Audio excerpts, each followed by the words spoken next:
What is up, guys? Londrick here, and now I'm back, and here it is, the wrestling Q&A. So I put this one out a couple of weeks ago, and I've got to say, really pleased with the response, really pleased, because the last few I was doing like a year or so ago just weren't doing very well. So I brought a 1996 feedback one, which did well. So I thought, okay, I'll try a more general one, see how that goes. And again, I'm really pleased with the response. So I'm thinking what I'm not going to try and burn out with these.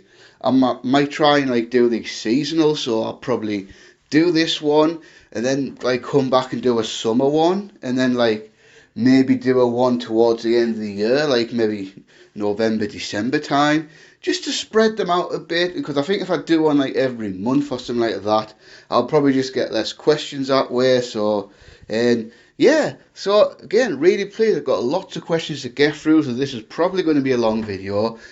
Probably be a couple of hours, and I'm probably going to have to do this in a couple of recordings. So as of right now, today is Saturday that I'm talking, but I imagine this video will probably be out early next week. So once again, guys, thanks for your questions, and let's just get to it.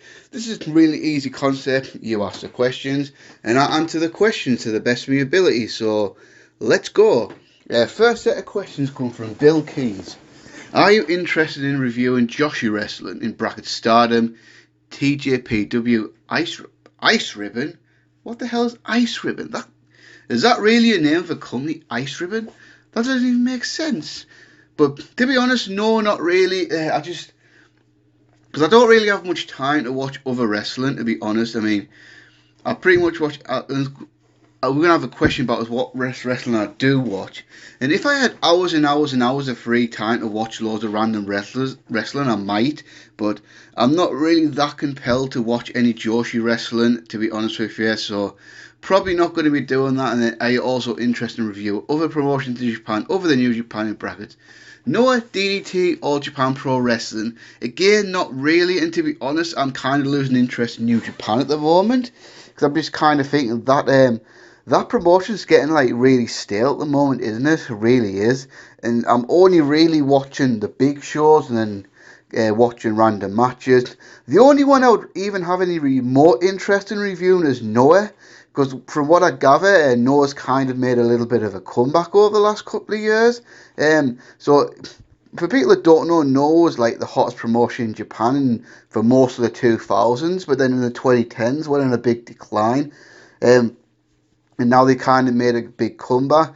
I was moderately interested in watching that match where Muto won the GHC title not too long ago, but I haven't. But I might review some big no-shows in the future, but I'm not going to promise anything for that. And in your opinion, who are the current three Musketeers of New Japan? So I think that Okada, obviously, I mean, he's been the guy for the last several years. I still think you've got to put Tanahashi in there, because yeah, Tanahashi's not one of the top guys anymore, but I think he's got to be up there. Then you probably, yeah, actually no, let's scratch that. We'll take Tanahashi out because he's not a top guy anymore. So I've got to think Okada, Ibushi, obviously he's the last two G1 winners. He's now the heavyweight champion, and probably Naito. So those three really, Okada, Naito, and Ibushi. Because the Three Musketeer thing comes from I think it goes back to like the late 80s, and I believe the three guys that were coming up the same time were Masahiro Chono, the Great Muta, and Shinya Hashimoto, if I believe that's right. And then they kind of coined new Three Musketeers in the mid 2000s, and that was Tanahashi, Nakamura, and Shibata. So if we have three now, it's got to be Okada, Ibushi, and Naito, hasn't it? Really? There we go. Best wrestler under 23 years old. Now this is a difficult one because I had to look it up, and I couldn't really find any great wrestlers under 23. So I was going to go for. So I'm going to kind of cheat and have them 23 or under, and I looked it up, and apparently Tyler Bates not quite 24 yet, so I'll probably go with him. But I'll say another one, because I was thinking about that Ace Austin from Impact, but apparently he's literally just turned 24. And obviously like someone like Rhea Ripley's 24, MJF's 24. And the other one who's still just about 23, but he's going to be turning 24 pretty soon is Austin Theory. So I'll probably say Tyler Bate, Austin Theory. Because there's not a lot of guys out there that are 21 anymore wrestling at a high level. Because I feel like most wrestlers don't really come into the prime until the mid-20s. But I'm going to go with Tyler Bate and Austin Theory for that one. Then we've got... how would you fix a disastrous AEW women's division? Well, I think they're kind of turning it around now. I mean, yeah, obviously, granted, yeah, I think a lot of the AEW women's division was disastrous. But I think over the last couple of months, I think they started to really turn it around. I mean, they had a awesome match the other week with Serena Deeb and Rio. And then they had a great one with Thunder Rosa and Britt Baker at Beach Break last month. And I think... so basically, just bring a few more women in, let them have some great matches. Because I think the big one, they have to lock Thunder Rosa up. Because I think the main reason she didn't win the AEW Women's Title Eliminating Tournament because she's not actually on the AEW contract there. So I think to be honest, I think you sign her. I think you make her the face of the division because I think she is the most talented women's wrestler on the roster, and I think you try and keep Rio around. I think Britt Baker's really good, but I just feel like you need to get a few better women on the roster and give them more time. Someone who has a fuckload of potential as well is Red Velvet, because I did watch that Dynamite match the other week, and I kind of think her and Jade Cargill did a really good job. So just keep getting more good women in and let them have good matches, because as we've seen, when they do, they can produce results. So as a two examples, the Rosa Britt Baker match the other week, and then especially the Serena Deeb Rio match, I feel like that match was fantastic. And then I don't know who else you would sign. I mean, you could sign Tessa Blanchard, but I don't know. I don't think AEW is going to do that because I feel like they definitely cater more to the SJW Snowflake crowd, and I just don't think that's going to be a good fit. But yeah, I just feel like keep doing what they're doing now because I think they are heading in the right direction. Then we've got next set of questions. VM, 3 most complete wrestlers today based on look, mic skills, and in-ring ability. So, just going to throw a controversial one out there first. I would not put Kenny Omega in that bracket because, okay, 1, ring skills, excellent. Look, yeah, pretty good look. But I'm just not convinced about Kenny Omega's mic skills at all. I think he's good enough on the mic, but I think he's far from great. Because I feel like in New Japan it worked because he didn't really need mic skills in New Japan. And I think there's an obvious reason why he's being paired with Don Callis now. Because Don Callis is a much better promo. So I think the first guy I thought of was Roman Reigns. And hear me out here, people.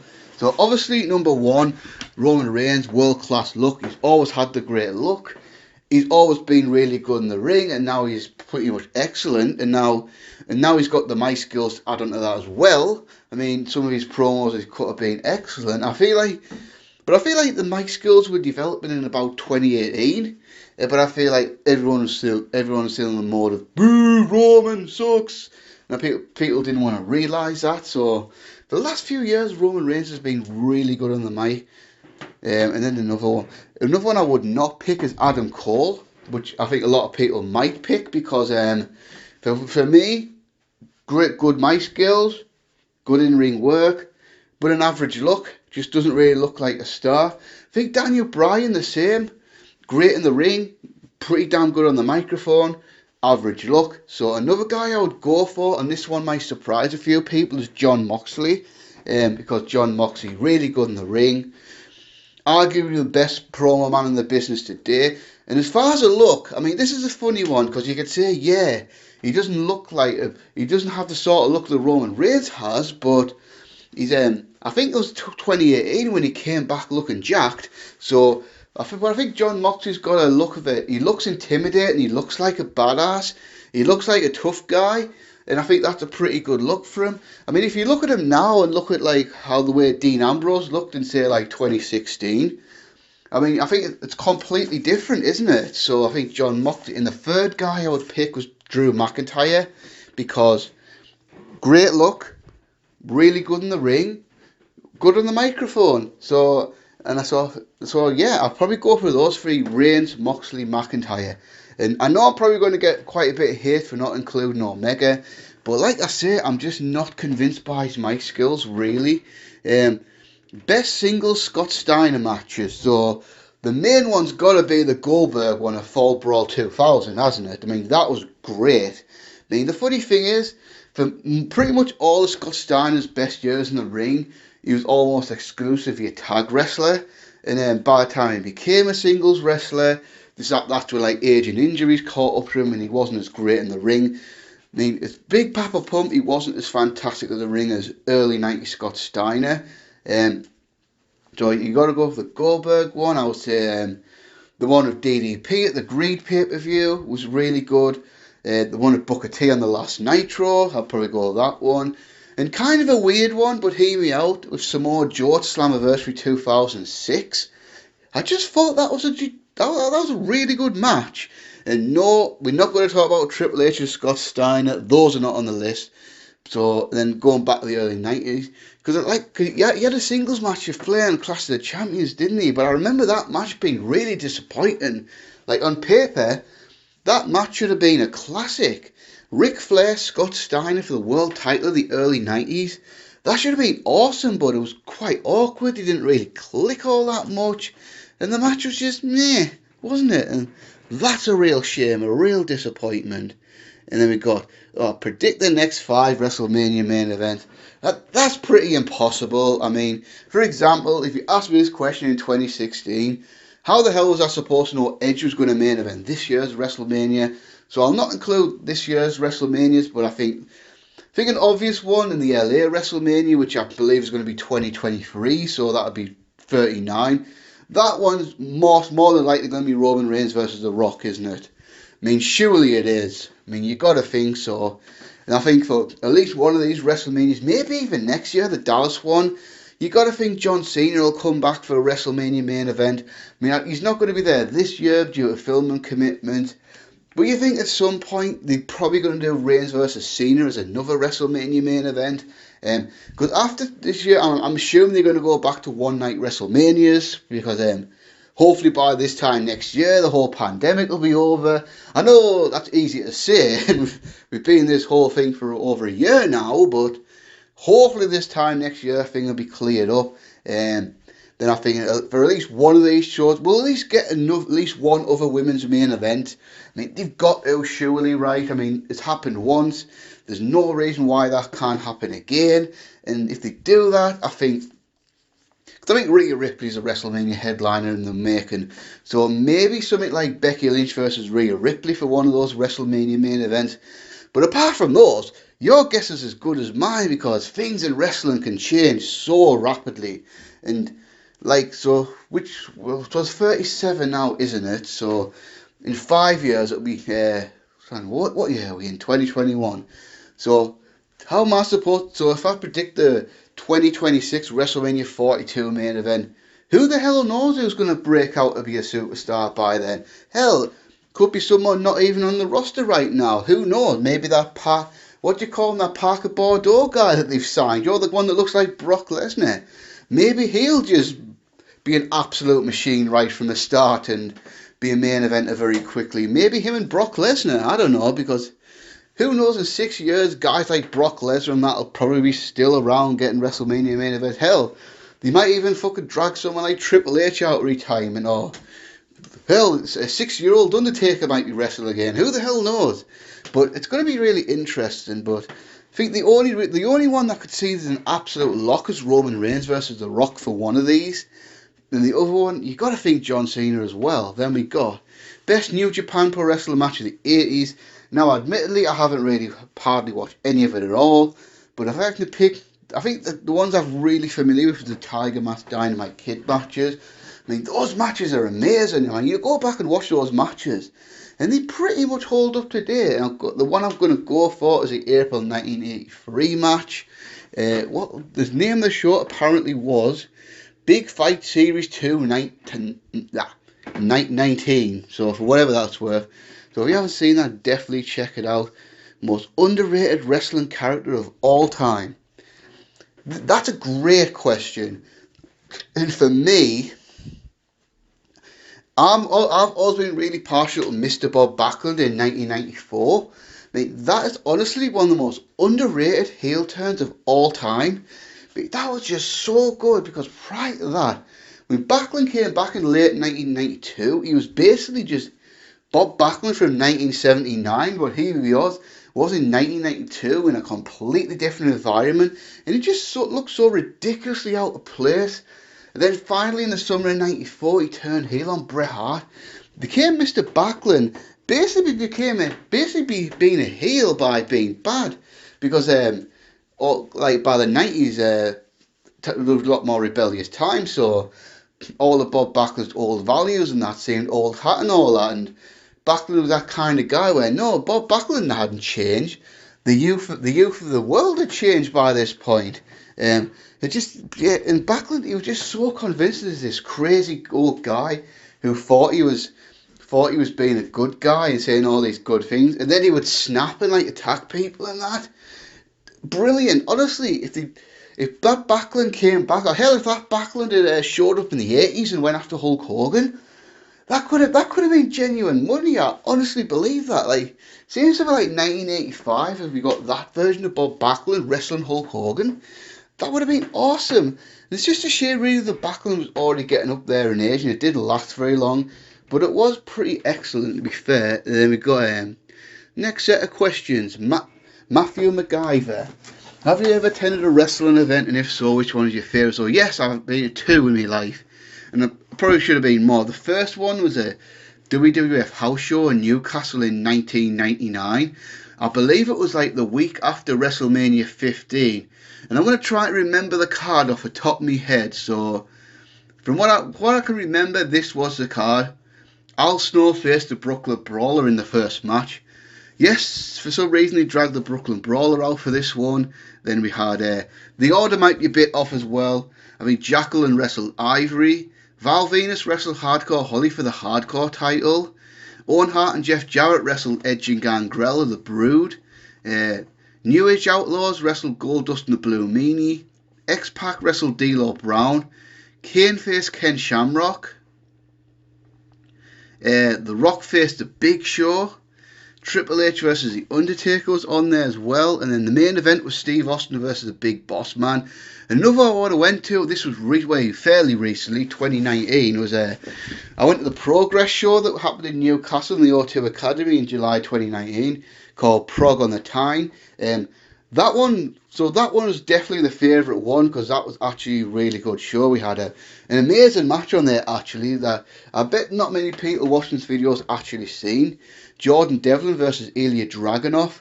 That was absolutely tremendous. And now that the main event was Walter versus Eddie Kingston, and that was a really good match. Dave Starr was on that show as well, and he was so over, which I'm a bit embarrassed about. But there was the Paul Robertson Primate, had a street fight type match. Holiday wrestled Candy Floss. There was a 6-man tag team opener with More Than Hype, but I can't remember who their opponents were now.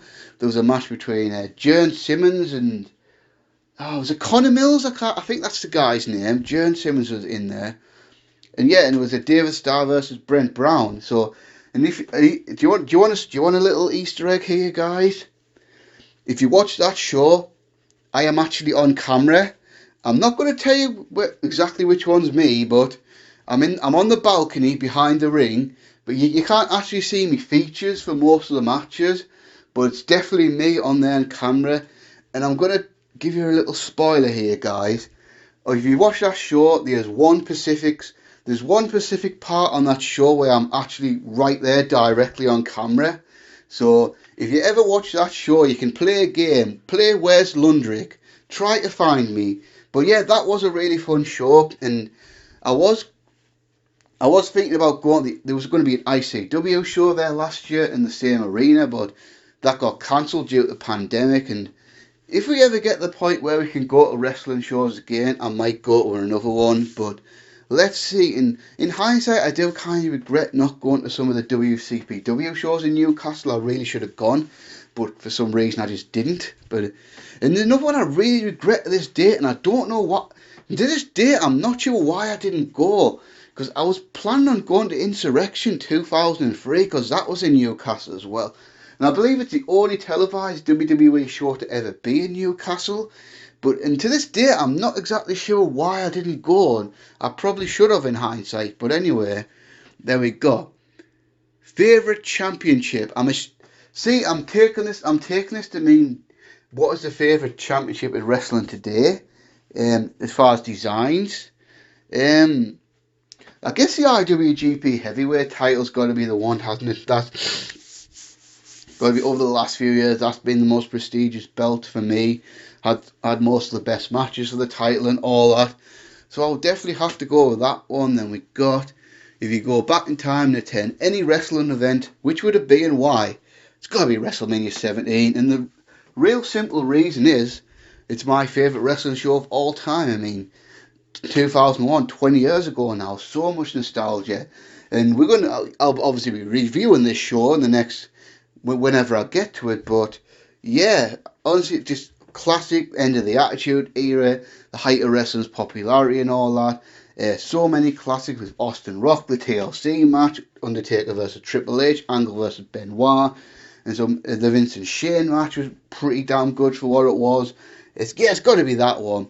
However, I will preface that by saying, if the question was be in the crowd for any match, that would have to be Hogan versus The Rock for the next year, because that was like the best crowd ever.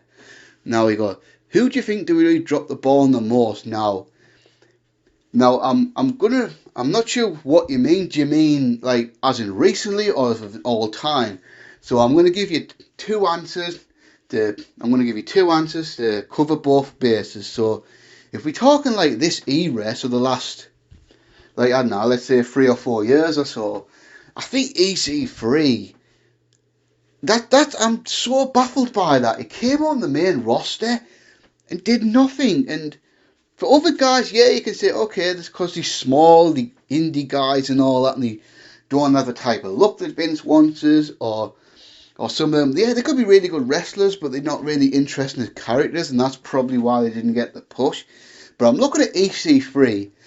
I just can't see a single reason why he didn't become a star in the main roster. I mean, the guy looks great. I mean, if you think the sort of wrestler that Vince McMahon would just look and love and want to push, you'd look at him and think, okay, him, definitely. I mean, I think he's good enough I don't think he's great in the ring, but I think he's good enough. Mic skills, really, really good too. Great character. So why? It's baffling to me. Why? There are a couple of honourable mentions, and this one may sound strange, but Dean Ambrose. I mean, yeah, Dean Ambrose was a star in the main roster. He was the WWE champion, all that. But I'm looking at the stuff he's done now as John Moxley, when he's had the creative freedom to change and all that. And I'm looking at that and I'm thinking, there's absolutely no reason why he couldn't be like Dean Ambrose couldn't be like how John Moxley is now in WWE. I mean, obviously, take out all the deathmatch stuff and that, they tone it down for TV, PG show and stuff like that. But there's no reason why we couldn't have got a version of the character John Moxley is now in WWE. And because obviously when you think like the Shield guys, Roman Reigns, Seth Rollins, both gotten a much bigger push and all that. So there's no reason why Dean Ambrose couldn't be that. I mean, I think if we're looking at all time, I think Vader always comes to my mind in that, especially when traditionally WWF was the land of the big men and all that. And then Vince landed one of the best super heavyweights, if not the best super heavyweight of all time in Vader, and just completely wasted him. And yeah, so I think Vader definitely stands out as being one of the big ones, doesn't he, really? I think Rob Van Dam always stands out. I mean, yeah, RVD was a star and all that, but given how popular he was at the time and how when he came in like early 2000s, wrestling was moving on from the Attitude Era and really needed a new big star. Why couldn't it have been RVD? I mean, and obviously the pot thing didn't help and all that, and I get all that, but the guy was just so ridiculously over. I mean, that guy should have been a multiple-time world champion, really, shouldn't he? But it is what it is. I mean, like I say, you get a successful run overall, but you're thinking, God, that should have been so much better. Now, who do you think should be the next AEW World Champion? Well, if you ask me, like, 2 months ago, I said for sure Hangman Page, and I still think he might actually become the next world champion, because I think that would make sense for the whole thing of him and Omega breaking up, and then Omega beating him in the tournament, then going to win the world title, and then eventually Omega dropping the belt to Hangman Page. But who knows? But you look at the last couple of months, what are AEW actually doing with Hangman Page? It doesn't look like they're preparing Hangman Page for a main event push anytime soon, does it? What's he doing? I mean, this Matt Hardy thing's a decent angle and all that, but it's absolutely a bona fide mid-card feud and all that, so if they are going to push Page to that next level, they're going to have to fucking pull their fingers out and get on with it. But apart from that, I think surely MJF will be the world champion within the next 2 years. Has to be, right? I mean, it would be absolute crime if he wasn't. And you got to think John Moxley at some point will have a second title run as well. So I'm thinking maybe Hangman could beat Omega, and then maybe MJF can take the belt from Hangman down the line, and then maybe at some point I think Moxley will probably be the first 2-time AEW champion. Then after that, who knows, because things can change so quickly in wrestling. I mean, who the hell thought Eddie Kingston would ever main event a pay-per-view, for example? So if someone like that can come in and immediately make a splash, then who knows? But yeah, I think Hangman's going to be the next one. Then we got Brandon Alexander. What's up, Londrick? Thanks for taking my questions. I am currently watching the late 99, early 2000 WWF E right now, which inspires my questions. So, if Stone Cold doesn't go heel after WrestleMania 17, who do you have in feud with afterwards? I don't see how you could logically go right back to a Triple H feud after blowing it off with a 3-stage Hell match. Who else would have to turn, and what feuds and storylines would you need to reshuffle to make things work? Just to be clear, I'm not asking you to reboot 17, I'm just asking for a broad look what happens if he stays babyface. Well, the only thing I would say there, I don't know how you could logically go right back to Triple H feud. Well, I kind of feel like you could, because Triple H beat Austin cleanly for a street fight, but you know what I mean, there was no cheating involved. So Triple H had beaten Austin at No Way Out, so in theory, with The Rock gone, that could have made Triple H the #1 contender. So you could have went to a Triple H Austin match at Backlash. But I think after that, you could go back to Austin versus Kurt Angle, only this time Kurt Angle stays a heel, Austin becomes a babyface, so that could get you through to Judgement Day and maybe King of the Ring. And then that could take you right in the Invasion, then you go with Austin versus Booker T. Or what you could do is you could have Jericho join the Alliance, pretty much have Angle and Jericho be the 2 heels in the Alliance, and Austin Rock as the 2 babyface in the WWF. So you could turn Jericho heel a bit sooner, and then go Jericho versus Austin. Maybe another idea, if you have a little filler feud between WrestleMania and the Invasion, maybe you could go for heel Kane to face Austin. I mean, that'd be pretty interesting. I think I do actually feel like in hindsight, Austin versus Kane would have been a much more interesting feud than going back to Austin versus The Undertaker, because that Taker Austin rivalry in 2001 was just kind of It was okay, it wasn't anything brilliant. Then we got the next question. Similarly, a lot of people have thought The Rock versus Triple H should have been the main event for WrestleMania 2000. I looked up their rivalry in 99, early 2000. Between WrestleMania 15, 16, they had, in capital letters here, 10 matches against each other, 1-on-1. 2 matches were cage matches, 2 were strap matches, several were WWE Championship matches, 3 were also pay-per-view matches. The rivalry itself was WrestleMania worthy, but I believe they did that match too many times for them to justify it being a standout match for WrestleMania that year.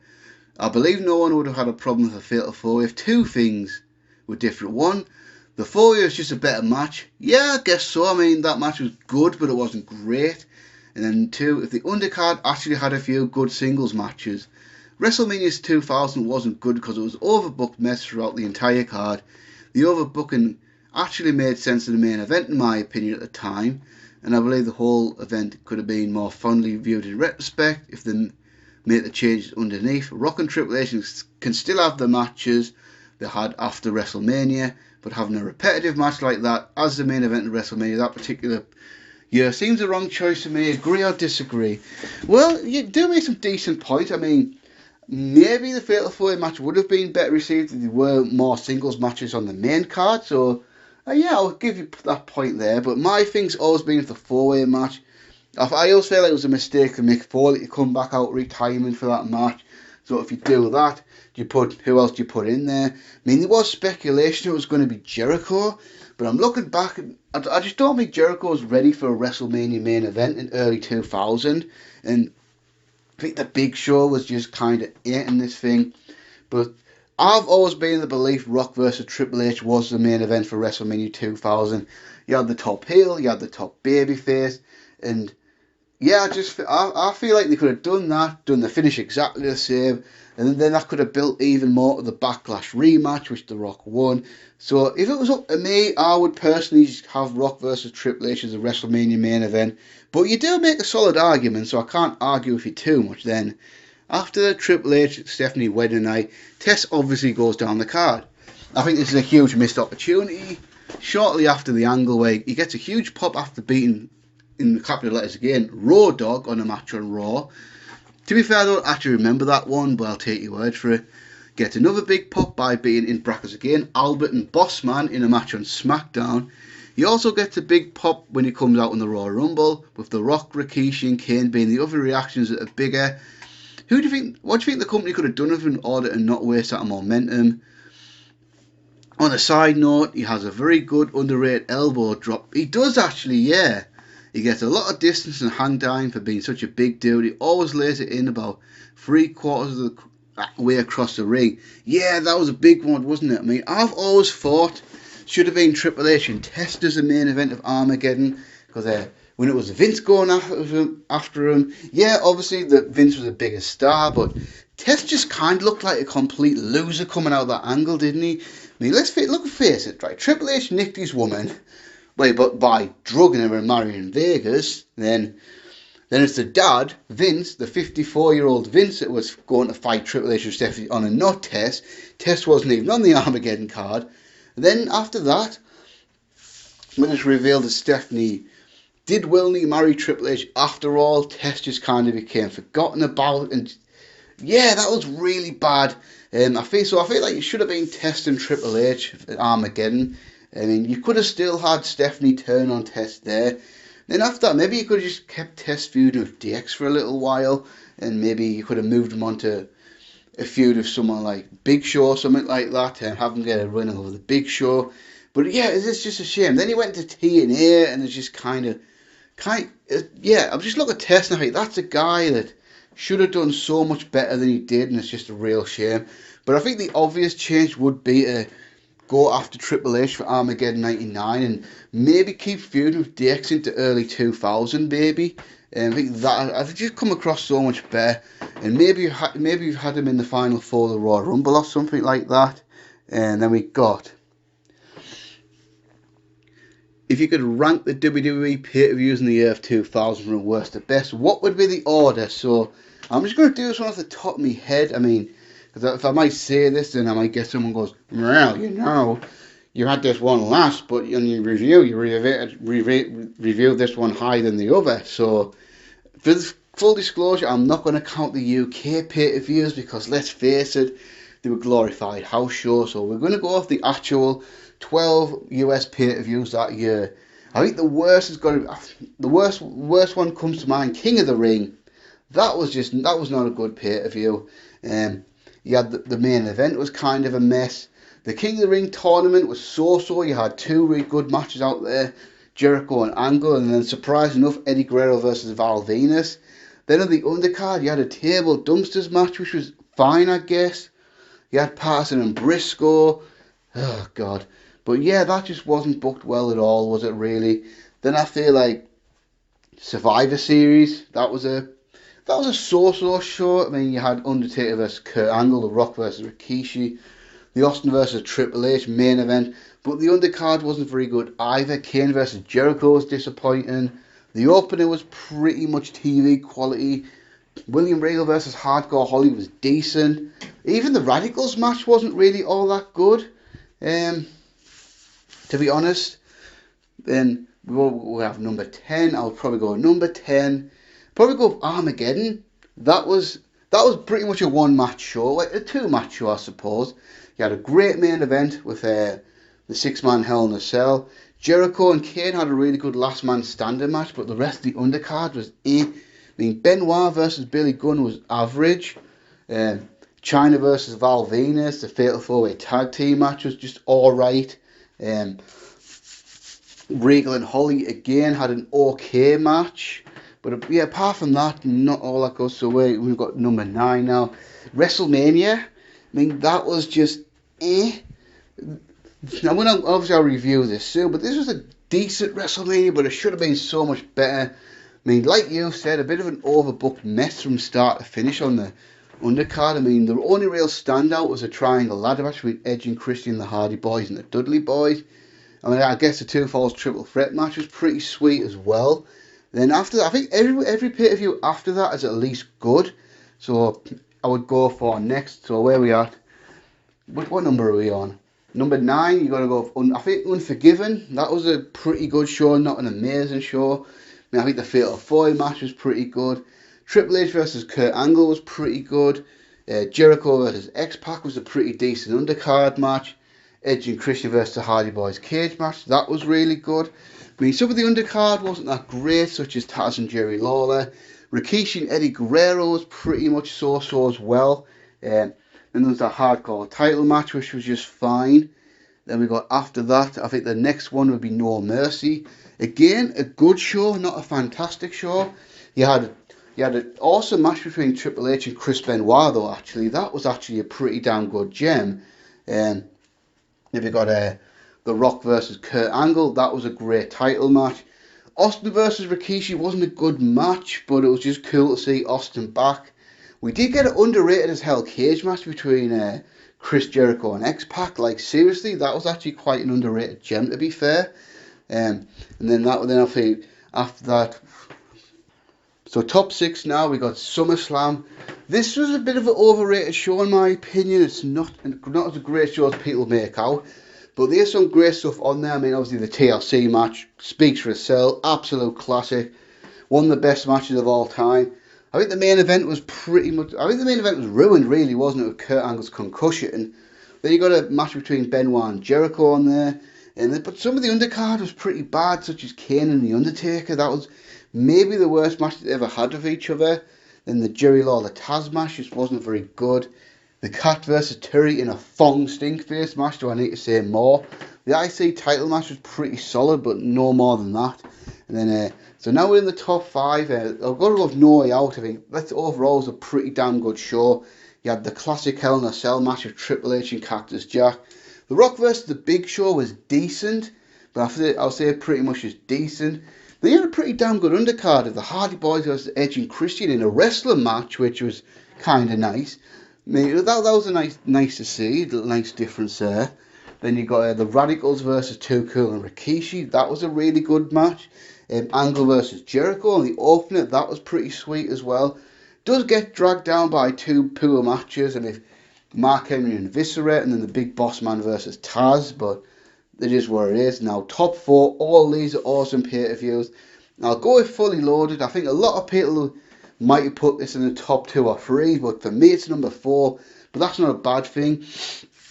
You had 2 awesome matches with Chris Jericho and Triple H in the Last Man Standing match, and then Chris Benoit and The Rock had a hell of an underrated main event. But besides that, we had a pretty good opener with the Hardy Boys and Lita versus Trish Stratus and TNA. One of the most underrated cage matches of all time between Val Venus and Rikishi for the Intercontinental title. I mean, the only really bad thing on the show was the Kurt Angle Undertaker match. I mean, that was generally pretty bad, but then I think Eddie Guerrero versus Perry Saturn kind of under-delivered as well. Now, top 3, Royal Rumble. This is one of my favourite pay-per-views of all time. There's so much nostalgia here. Triple H, Cactus Jack, Street Fight. I've talked about that to death before. Don't need to get into that one again, but obviously it is one of the greatest matches of all time. Did think that Royal Rumble match was great overall. Not one of the best Royal Rumbles of all time, but a really good one. You had Taz's WWF debut against Kurt Angle. Awesome match between the Hardy Boys and the Dudley Boys at the tag team table match. Pretty solid triple threat match between Chris Jericho, Hardcore Holly and China, and then Mae Young got a big tits out live on pay-per-view. Just kidding.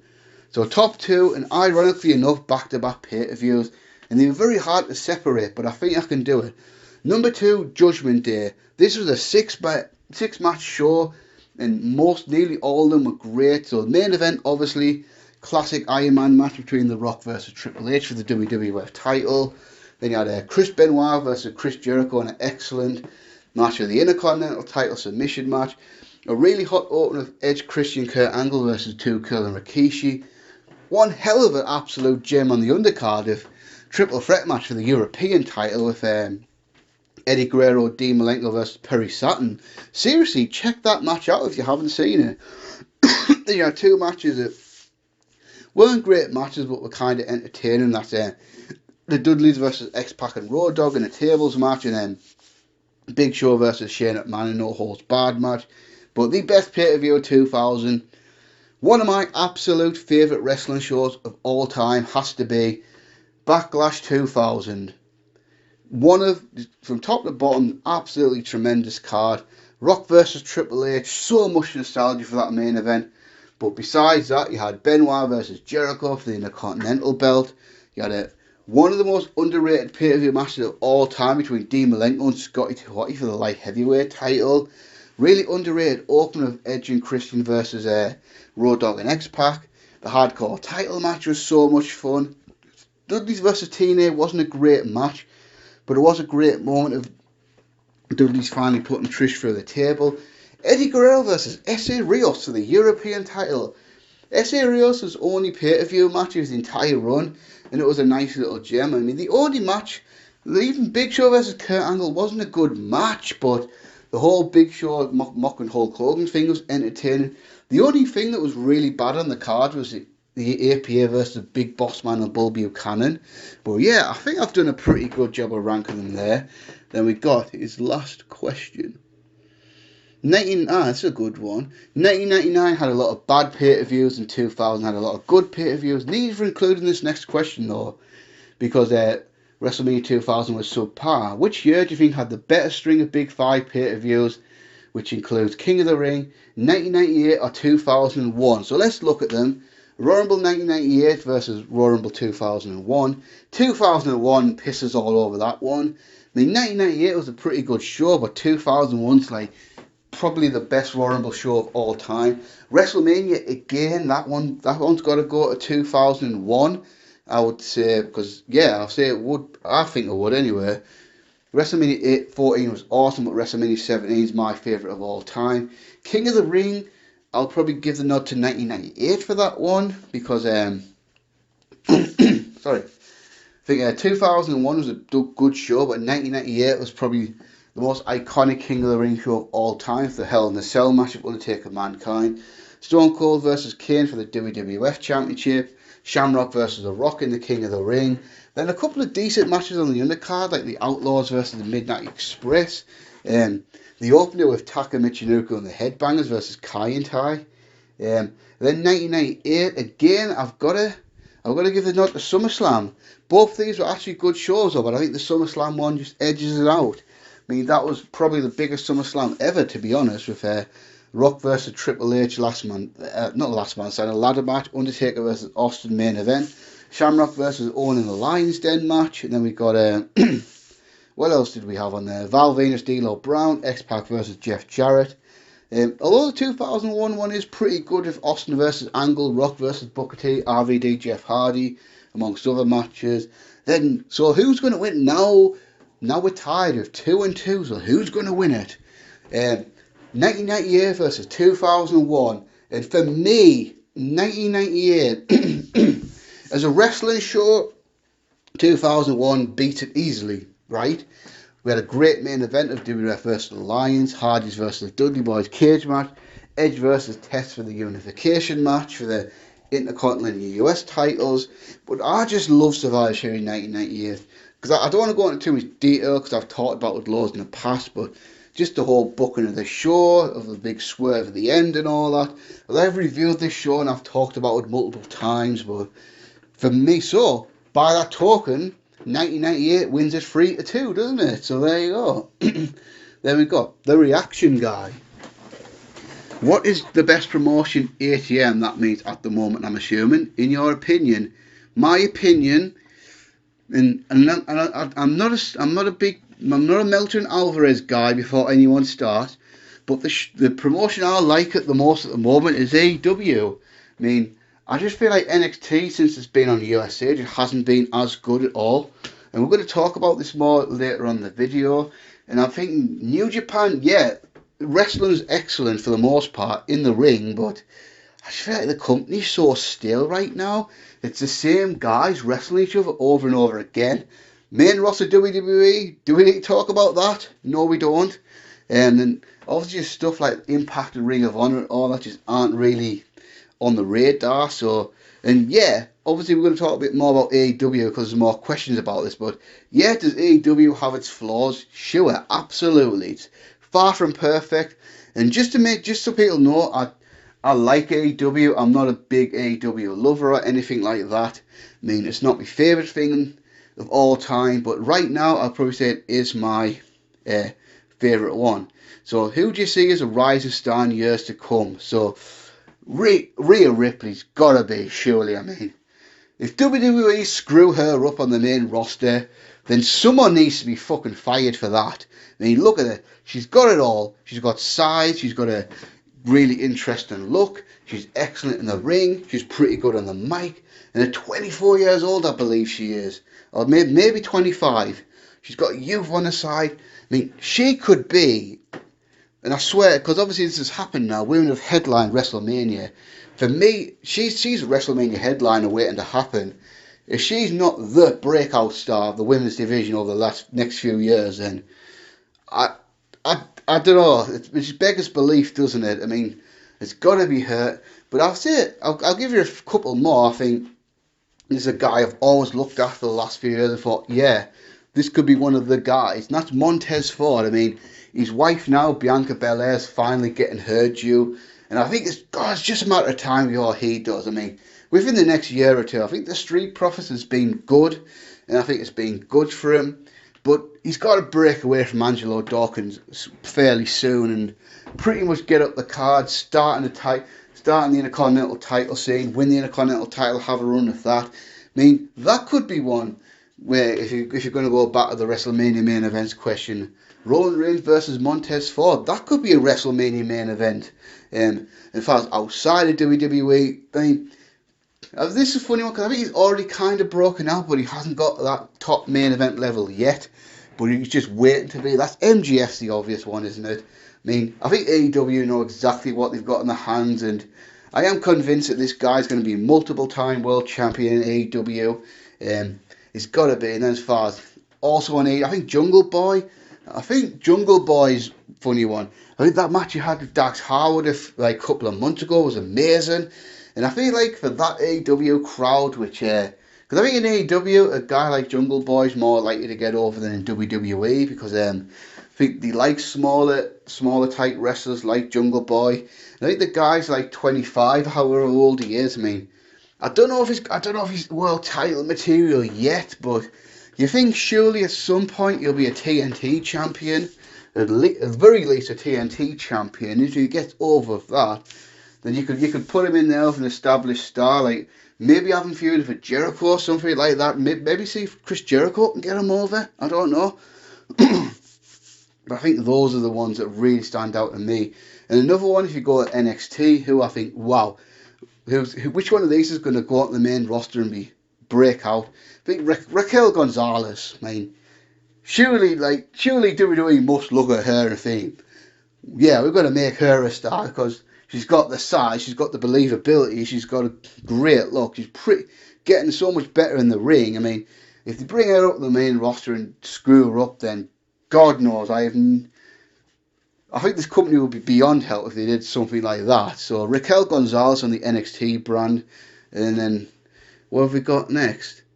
What are your thoughts on the AEW New Japan relationship? Yeah, I'm really interested in seeing it. Now, obviously, I don't think this thing could really take off until we get close to the end of the pandemic and travel restrictions get lifted, because with all the quarantine rules and travelling, it's unlikely that guys are going to fly back and forth from America to Japan too much.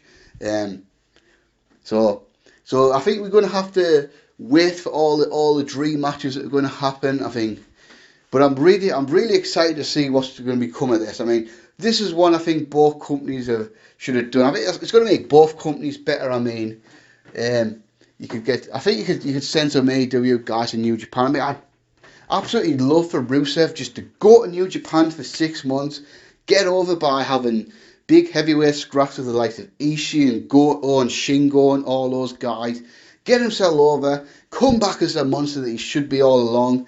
Then I really think next year, if we get Kenny Omega back in the Tokyo Dome for Wrestle Kingdom, wow. Cody Rhodes back in the Tokyo Dome for Wrestle Kingdom, then maybe someone like MJF or Darby Allin to do that. Then you think, wow, what guys can we get on Dynamite or pay-per-view? I mean, if they get Okada for a Dynamite special or a big pay-per-view, if you get Okada versus Omega in the States, wow. If Kota Ibushi can make some shots, wow. Tanahashi, wow. I mean, Jay White. Just some of the matches we could potentially be seeing as a result of this relationship. It's really exciting, and I'm really interested to see where this is going to go. If you just have one time Minoru Suzuki be on Dynamite, that would just make my day. There we go. Have you seen 90s All Japan? No, I really haven't, to be honest with you. It's just something I've never ever gotten round to. Like, I acknowledge that apparently New Japan and Pro Wrestling in the 1990s was amazing. With the likes of Misawa, Kobashi, Kawada, Tao and all those guys. But just not something I've ever really gone out of my way to watch. I mean, it's like I say, it's not like I've got like hours and hours and hours of free time to just watch wrestling. And when I do, I kind of try to watch as much modern as I can. But then in what free time I do have, I'm usually watching like old WWF shows, old WCW stuff and stuff like that, and all that sort of stuff. But it's not a slight on All Japan. I've just never really got around to watching it. And then we got next set of questions. Jay Shepherdson. Top 10 least favourite wrestler of all time. I was going to ask you favourite, but I remembered you had a video, so I went and I looked at that. Ha ha. So it's hard to put an order into it, but I'll just throw some guys out there. I mean, New Jack would probably be one because I just don't like this guy. I think he's horrible. I think he's a really piece of crap as well. And pretty much all he did was just hit people with weapons and like. So what? You need a hell of a lot more than that to impress me, you know what I mean?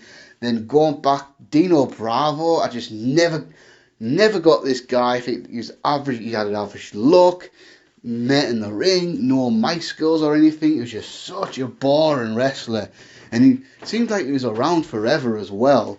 Then I've got to go with him. What's his face? Nikolai Volkov, similar, just. Found this guy so dull and never really got him at all.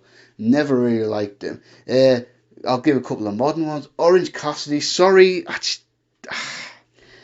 just can't get into it, sorry. I acknowledge that he's over with the AEW audience and all that, but I just don't get it. I just think he's bad. I think the gimmick sucks and he's not right. And this one, sorry, John Cena, I respect John Cena the man and his in-ring ability, but just the John Cena character, I'm not even going to go too much detail on that one. But John Cena, I'm sorry, and I'm not being smarky or anything like that before anyone says, but just never ever one of my guys at all. Just couldn't stand him. Couldn't stand him then. Can't stand him now. Just not at all for me. Giant Gonzalez, or El Gigante as he was in WCW, just terrible. Similarly, Great Khali, sorry, I know he was massive and all that, and I know he was a huge star in India, but he was horrible. He had no real skills. At least, like giants like the Big Show, have actively improved over the years and had some charisma. And then like guys like Andre had the aura, and then obviously big men like Kevin Nash had personality and all that. But the Great Khali really had none of these things. Terrible in the ring, terrible on the mic. He couldn't really speak English very well. He was just a generic giant who did about 2 or 3 moves and that was it. He pretty much did a chop, a chokehold, and that head vice thing or whatever the fuck he used to do. So I've got 7. So which 3 men are going to get, or women are going to get the distinction of being on this list? And let's go for a woman, Tamina Snuka. Why is she still there? Why? Like, why has she been on WWE for 10 years? Why? She's never been good. She's been average at best. She's never. Can anyone think of a single memorable Tamina Snuka match apart from like maybe an elimination chamber or a multi-woman match or something like that? Can anyone really? What did she ever bring to the table? I mean, come on. Then maybe not so much of a wrestler, but as a wrestling personality, Hornswoggle. Oh, he's a little twat. He's just an annoying little shit, Hornswoggle, wasn't he? Just a little guy you just want to kick, boot out the way and tell him to fuck off. Just get rid of him, annoying. And he was there for fucking, God knows, I can't remember how long he was there for, like maybe 8 years or however long it was. I mean, it was kind of funny when he was with Finlay and all that, but then when he was Vince's son and getting pushed into storylines and stuff like that, I was like, what the hell is this bollocks? You know what I mean? I just did not like him at all. So I've got one more choice. And by the way, I'm just, for full disclosure, I'm just doing these off the top of my head. If I ever did a video about this is something I would like think strongly about and all that, and then actually do a thing on it. Ahmed Johnson, like, good God, he was terrible. But they pushed him to the moon because he had big muscles, I guess. But he was terrible. He was clumsy in the ring. Horrible on promos. But I couldn't understand what he was saying. He would just ramble about random stuff that didn't make sense. So Ahmed Johnson's up. Sorry to fans of any of these 10 wrestlers, but it's my list and it is what it is. So there we go. Worst and best years in WWE history. So worst, I mean, these are obvious answers, to be honest. 1995, the worst. I mean, you don't really need to get into the reasons why.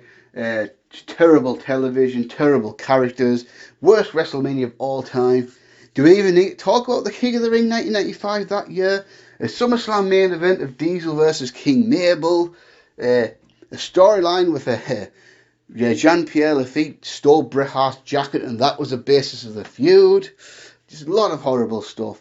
And obviously best year, I think best, I mean, personal favourite is 1997 because of all the stuff that happened, but objectively best got to be 2000, hasn't it? I mean, because had the perfect combination of great Attitude Era storylines and exciting television, but the in-ring product improved dramatically during this period because you had Jericho, you had all 4 of the Radicals come in, Kurt Angle came into his own, Edge, Christian, the Hardy Boys and the Dudleys really brought the A games.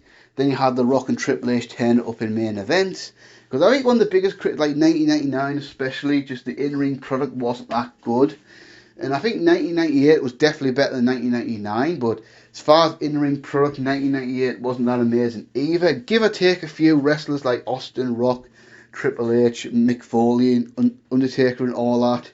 But the undercards kind of tended to suck in 1998 as well, with stuff like Bradshaw and the Headbangers and the Godfather and Mark Henry and people like that. There we go. Thoughts on wrestling in 2020 in general. It's what it was. I mean, so let's face it. I think they did the best they could under exceptional unprecedented circumstances, really. So WWE, I feel like I think they really struggled in the beginning of the pandemic, but I don't really blame them because these were unbelievable circumstances, and to try and produce television shows basically out of an empty arena, out in a warehouse essentially is what the Performance Centre is. I mean, it was the best they could do, but it just didn't come across well at all. And I kind of get the sense, because obviously when the pandemic first started, no one knew it was going to happen. I mean, I remember thinking when it happened, yeah, by about June, summertime, things will be back to normal. Then it got to summertime, things went back to normal. You think, okay, right, about September-ish, no. End of the year, no. 2021, no. And here we are. Well, because apparently England's looking, well, I don't know what America's going to be like, but UK is looking to try and get back to normal for, like, I believe June 21st is the date. Most things are going to be reopened, but is that going to happen? who the hell knows? I mean, I personally don't have high hopes for it. So I think what WWE were doing was holding back a lot of storylines and all that, because they wanted to close stuff back when the crowds were coming, and then when the crowds weren't coming, and then they did the Thunderdome, and I feel like that kind of changed everything, because just that Thunderdome that they created just did so much for the presentation of the show. And while, let's face it, Raw was pretty much garbage all year, I think for a period SmackDown was doing really well. So because when they had the Sasha Bayley feud going on, and then when the Roman Reigns and Jey Uso storyline, I think SmackDown was killing it, and I do feel like they're kind of losing momentum now. I think that since the turn of the year, it hasn't been as good as it was for about 2 months previous. Then for the rest of wrestling, I feel like AEW probably did the best job of keeping momentum in the pandemic, although I think like AEW's best period was from the start of 2020 up until the Revolution pay-per-view.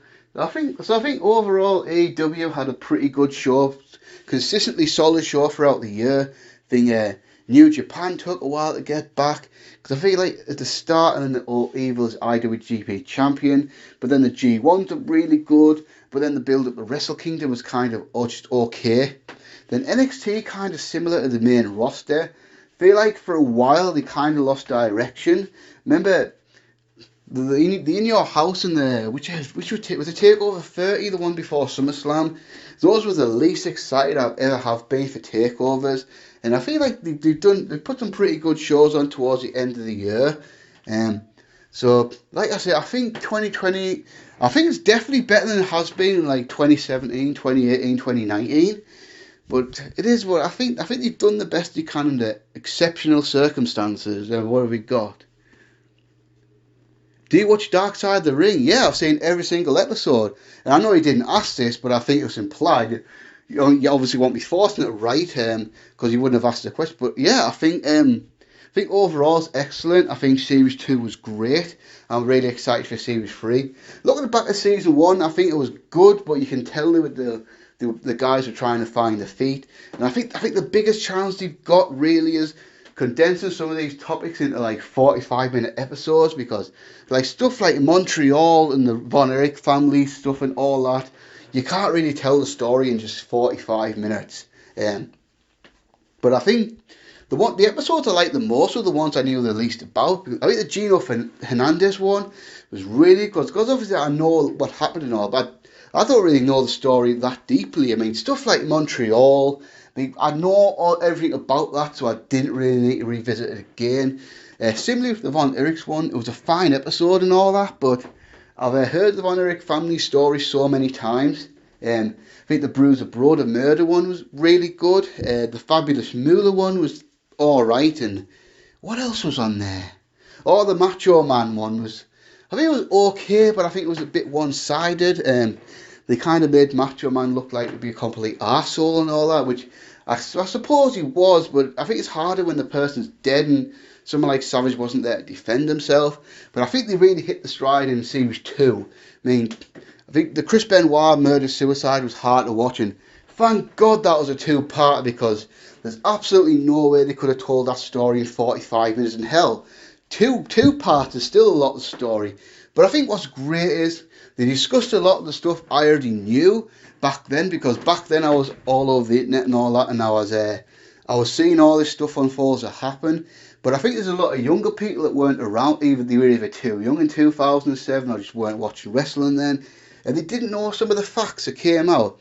And I just hope at the end we could finally put to rest all the silly little conspiracy theories that Kevin Sullivan was a real murderer and all that bullshit. And yeah, it was hard to watch at times, especially seeing David Benoit spill his guts out. I mean, I have so much respect for that guy. Like, you wouldn't believe the amount of respect I have for David Benoit. Then, of course, the Owen Hart episode was tragic, but a great one. Great episode of TV. And holy crap, do Owen's kids look like him or what? I mean, look at his son, Ode. I mean, you could pretty much believe that's Owen Hart from, like, 1994, 1995, they pretty much look identical. And again, similarly to the Benoit stuff, I knew a lot of the stuff like with the crappy little rigging devices and all that. But I'm just glad that a younger audience got to see it. But I think where they shine is taking episodes where I wasn't really interested in and getting me into it. So I thought the David Schultz one, that was the one where I was thinking, this doesn't sound like a very interesting topic. When it in fact became actually one of the best episodes he did. And didn't David Stossel just come off like a complete piece of crap in this episode? Just a completely sleazy dick. And I think David Schultz was just so captivating on there. I think the UWF one, that's another one I thought, does this really warrant an episode of its own? But I think they did a magnificent job of taking that and making it good. I mean, the only one I didn't really enjoy that much was the Dino Bravo one, because I thought that was kind of boring, but it is what it is. I think the Road Warriors one was pretty damn good. What else was on there? I'm trying to think. The Jimmy Snuka one was pretty interesting. I mean, that's the one I know a bit about, but I don't know all the details about, so that was pretty good for educational. What else was on there? Trying to think. I must be missing a few, surely, but I can't. Oh, the Brawl for All one, that's actually one of my favourites, apart from the end, where it just turned into Russo Cornette's slagging match. I mean, did we really need that in this fucking episode to hear Vince Russo and Jim Cornette having fucking goes at each other? I mean, who gives a shit now? And why have Ice given these guys platforms to vent the vendettas against each other? But I think Bart Gunn is really good in that episode. Butterbean is really good in that episode, and they did a really good job of it. And I think Season 3 is around the corner. There's some really exciting ones. I mean, the Brian Pillman one, I can't wait to see that. The Dynamite Kid one, that's going to be interesting. They got Canyon, which that one could be interesting. I think we may find some interesting stuff. But the one this one's going to be really dark. But the Smith family, so Grizzly Smith, Jake Roberts, Rockin' Robin, Sam Houston, we're going to talk about that. And honestly, that if you know what I've heard, some of that's going to be sick, like really bad. But that's going to be a great episode. Then we got favourite and least favourite theme songs of all time. Well, my absolute favourite entrance music is Edge's Metalingus one. That's an amazing song. Think of all time, I think the Demolition song by Rick Derringer is just awesome. Love that fucking theme song. Then just like classic character things like Macho Man's theme, Undertaker's funeral march theme, Stone Cold's theme. Although ironically, my favourite Austin theme of all time is a Disturbed one they had in 2000, 2001. Now as far as the worst, Bastion Bugger, bloody hell, that was just terrible. It was just basically farting and belching throughout his bloody entrance music. Like, so someone made that music, and someone thought, yeah, that's good, we'll use that, we'll have it come out of that, brilliant. Like, really, mate? The Red Rooster, good God, that was a terrible thing. The Brutus Beefcake, I hated that thing. It just sounds so annoying. It's not, I don't know, that thing just irritates the shit out of me. There we go.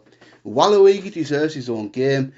When is Brock Lesnar going to return? I have no idea when Brock Lesnar's going to return. I mean, I thought he'd be back by now, but no. And by the way, looks like he's not going to be at WrestleMania this year. I mean, could be wrong about that, but it doesn't look like it. I think there's no hints or anything, so I would have to guess they're probably waiting and looking at full fans back in the arena.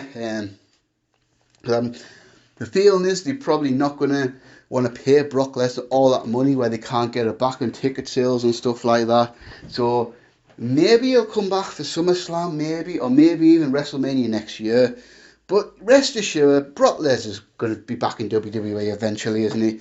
And obviously by the time this video comes out, Revolution will have already happened. But no, Brock Lesnar's not going to be the Hall of Fame worthy guy signed by AEW. It's just not going to happen. So if I had to guess, I think I could see him coming back for SummerSlam this year. Or failing that, maybe coming back for next year's Royal Rumble to have a WrestleMania match for WrestleMania 38. But that's just guessing. I don't know any facts or anything. I have no insider knowledge or anything. That is merely just me guessing. What's your least favourite Intercontinental title match? I guess that WrestleMania 1 match between Valentine and JYD kind of sucked. The WrestleMania 2 match is Savage and Steel. But I can't really think of many Intercontinental title matches I just absolutely hated to death. I mean, someone might be able to correct me here, but off the top of my head, I can't think of IC title match I've reviewed that I've actually gave a dud to. I mean, I may have, but I personally can't remember doing that. And I think the reason is, for the most part in history, they've usually like a guy like Hogan or Warrior would be the world champion, but like a really good worker would get the Intercontinental belt. So that goes back to the likes of Savage, Steamboat, Shawn, Bret, Perfect, all those guys, like Rock, Randy Orton, all those sort of guys. So I can't really think of one I've given a dud to be honest. What have we got? Which cancelled WrestleMania match you want to see? Now this is the interest, because obviously there's nothing to do with what he could have done, but I really wish Eddie Guerrero had lived long enough to have the Shawn Michaels match at WrestleMania 22. I really do. I mean, you could say Hogan versus Austin at WrestleMania 18, and that would be a great one, but at the same time, I wouldn't really take the Hogan Rock back match, because I love that match. I mean, the obvious one could be Hogan versus Flair, but I was not a wrestling fan when that match happened. I wasn't quite a wrestling fan just yet. So for me, it's got to, Michaels Guerrero at WrestleMania 22. I mean, this match was apparently, I don't know if it was absolutely locked in to happen, but I think there was at least plans for it to happen. I mean, those plans could have changed 2 or 3 times between the time Eddie Guerrero was alive and WrestleMania 22, but yeah, I swear to God, I think we missed out on one of the best WrestleMania matches of all time. I mean, it's just one of those matches that would have made Shawn Michaels' WrestleMania legacy even more legendary. But good God, it's crazy to think about how close this match was to happen, and obviously for tragic reasons it never happened. But swear to God, I think this could have been 5 stars. I think it even could have been better than Eddie Guerrero versus Rey Mysterio at Halloween Havoc. I really do believe that. Because Shawn was on an amazing streak when he came back. Had the match with Jericho at 19, 5-star match with Triple H and Benoit 20, 5-star match with Kurt Angle at 21. So he could have followed that up with the Michaels versus Guerrero match. Could have had 3 consecutive 5-star matches in WrestleMania in a row. Then we got last question. No, 2 questions, sorry. Is Ronda Rousey completely done with wrestling? I really hope not. I mean, honestly, I'd be pretty gutted if she was. I mean, I don't know the answer to that, but I would assume not. Although she has been gone for 2 years, I mean, surely she's got to come back at some point. She's still a decent age. I mean, she's like 34, however old she is, so surely she's got to come. I don't think she's coming back this year at WrestleMania, or she would have showed up by now. So I don't know. But I'd be absolutely gutted if she didn't come back, because she had an amazing year. I mean, she really, really did. She was, and obviously without her, I don't think the women main event WrestleMania 35. I really don't. But you know, so I hope so. But as I said before, I have no insider knowledge, so I couldn't tell you a definitive yes or no. But I hope she does. I really do. Since Lacey Evans is pregnant, the match with her and Charlotte, is the match with her and Charlotte going to happen next year at WrestleMania? Yeah, probably. I mean, I think that's obviously. I'm utterly convinced that she was going to beat Asuka at Elimination Chamber. I think that was pretty much nailed on to happen. And then they were going to try and do Charlotte versus Lacey at WrestleMania for the Raw Women's title. And I just think that match would. I think the match would have been technically alright, but I just think the interest in that match was so low. But yeah, I do. So she's pregnant now. So what's it now? So she's pregnant in March. So she'd be probably giving birth in like. I don't know. It depends. Yeah. So she'll be giving birth in like November, December time. So if she can have the baby, get her body back into shape and come back for next year's WrestleMania, yeah, probably will happen. And yeah, people on the internet will complain about it. Like they complain about everything, but still. And yeah, so we're over an hour in, guys, and we still have 1, 2, 3, 4, 5, 6, 7, 8, 9, 10, 11, 12, 13.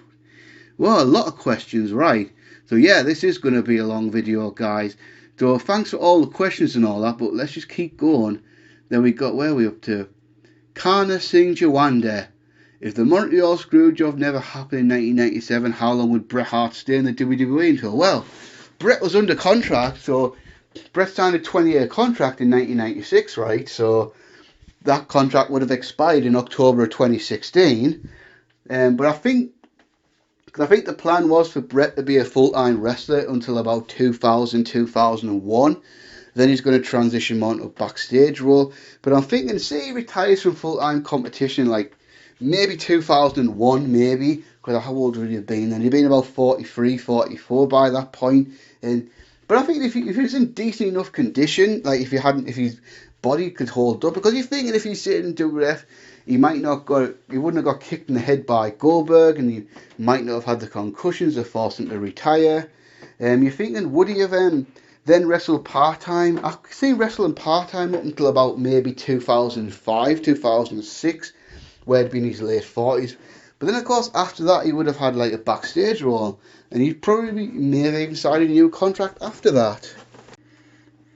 If Brock Lesnar never left WWE in 2004, which brand would he be on? Well, from what I understand at the time, he was supposed to have a post-WrestleMania 23 with The Undertaker on SmackDown, so I guess he was probably just going to stay on SmackDown. And to be fair, if he stayed on SmackDown, would JBL have ever gotten that main event push? Probably not. And for what I can see happening is I'm staying on SmackDown, and I've always heard the rumour was long-term plan was going to be for him and Triple H at WrestleMania 21, so I imagine he probably would have won the 2005 Royal Rumble, jumped to Raw, then wrestled Triple H instead of Batista. And then last question, if Christian never left WWE in 2005, how would you book him? I feel like he was definitely ready for a world title reign in 2006, so I think what you could have very easily just not given Rey Mysterio's main event push and did something like Christian versus Kurt Angle for WrestleMania 22, so push him strong for the rest of 2005 and turn him babyface in early 2006 because I feel like the fans are ready for it. And I feel like Kurt Angle versus Christian for the World Heavyweight title and WrestleMania 22 would have been pretty good. Then you could have had Christian be world champion for quite a while in 2006. Then you got Janelle. One question, Trish Stratus or Lita? Well, if you're saying which one I think is hotter, Trish Stratus, who I think is the overall better performer, also Trish Stratus. I mean, Lita was good, Lita was great and all that, but I feel like Trish Stratus was just a better all-rounder. Probably a better wrestler, better look, better promo, better character. It's got to be Trish Stratus. But before the Divas / Women's Revolution of the last like 5-6 years or however long it's been, those were definitely the two greatest of all time in WWE. Those two definitely. Then we got OK 225. Thoughts on the Dynamite Kid? Innovator. I mean, this high-flying style that everybody knows and loves today, Dynamite Kid and Tiger Master really responsible for that. I mean, Dynamite Kid, if you watch some Dynamite Kid's matches back then, the guy was like at least 10 years, maybe even 15 years ahead of his time. I mean, up until Dynamite, the smaller guy just did never get a chance in the wrestling business. So Dynamite was like, what, 5'8", but obviously he was on steroids back then, so he was like, before he only ever 220 at the most. I mean, you look back some of the stuff he did in the early days of Stampede, and some of the stuff in New Japan Pro Wrestling. I mean, he was a junior heavyweight back then, and just some of the stuff him and Tiger Mask done was just legendary. And he inspired so many people.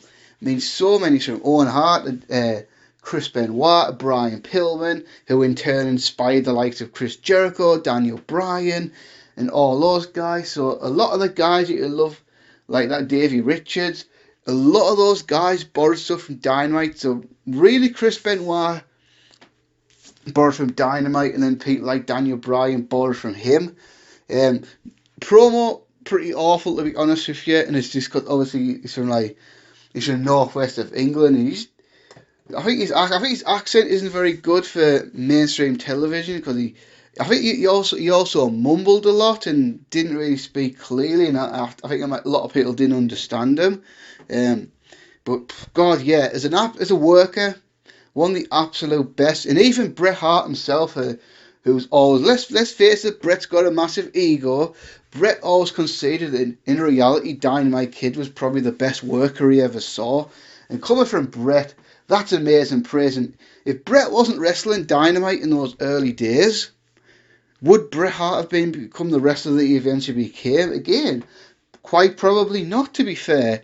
And it's just a shame, really. And then there's a human being. Let's face it, a bit of a shitbag of a human being, isn't he? I mean, I'm not gonna sit there and pretend otherwise. The guy was not a nice guy at all, and it just all ended tragically for him. There's actually going to be a Dark Side of the Ring episode on him coming up. I can't remember if I mentioned that earlier on, but that one is coming up, and that one's going to be great. But yeah, like if you're a young fan and you want to go back and watch some of those Dynamite Kid matches from New Japan, I would definitely find any match of Tiger Mask you can. Even in the WWF, some of the British Bulldogs tag team matches, like the Hart Foundation, they would be definitely recommended. It's just a shame, really, because of all his injuries and that. He was pretty much washed up by the end of the 80s before he even turned 30 years old. I mean, he's younger than Bret. And obviously Bret came on to be one of the biggest stars of the 90s, and he's only a little bit older than Davey Boy. So you think if he'd stayed fit and like stayed away from drugs and all that, he probably would have been a big part of the 1990s as well. Yeah, and then what have we got? Thoughts on FMW? Never what? Oh, sorry, I jumped one, but I'll go back to the next one. Thoughts on FMW? Yeah, never watched it. Never been interested. But from what I understand, it's pretty much the Japanese hardcore wrestling promotion of the day, where the likes of Sabu, Terry Funk, Onita, Mike Awesome, Masato Tanaka all came from. But I'm gonna lie, personally never seen it, never really been interested in watching it. But obviously it influenced the style of wrestling. They got wrestling more. The hardcore deathmatch style of wrestling was popular in the 1990s, and AEW's just tried to bring it back. Well, I imagine FMW at least know how to have a fucking exploding ring, but that is what it is. So, but going back to your previous question, which I jumped, do you feel like The Undertaker's right in saying wrestlers are soft nowadays? Yeah, honestly, right. So this is a big topic for me. I mean, personally, my opinion is just this generation of young people is just soft as shit. I mean, this generation we're in now, they're just so full of snowflakes, and you can't even have banter anymore, because anything you say will just offend anyone.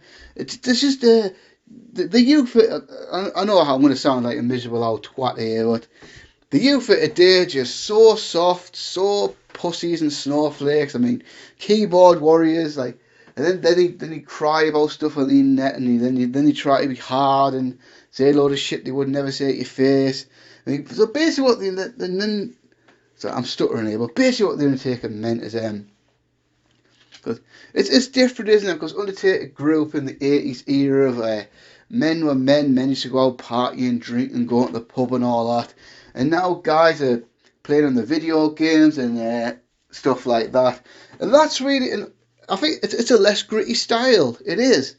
I mean, you look at wrestling now, and let's face it, a lot of the wrestlers now aren't really legitimate tough guys anymore. I mean, there's a few like Lesnar and Bobby Lashley and people, even Matt Riddle and people like that. But look, go back to the 70s, 80s, 90s. I mean, those guys were, even like the early 2000s.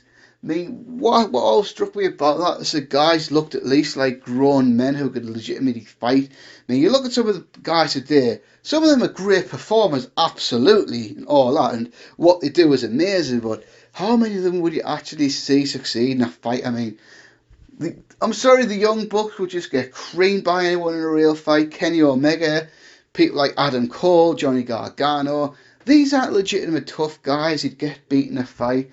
And I think the fact that so many guys took exception to this just kind of proved the Undertaker's point. That, yeah, a lot of them are soft and can't take criticism. But yeah, honestly, I'm with the Undertaker on this one. And it's just funny how apparently Undertaker's this arsehole for saying how it is.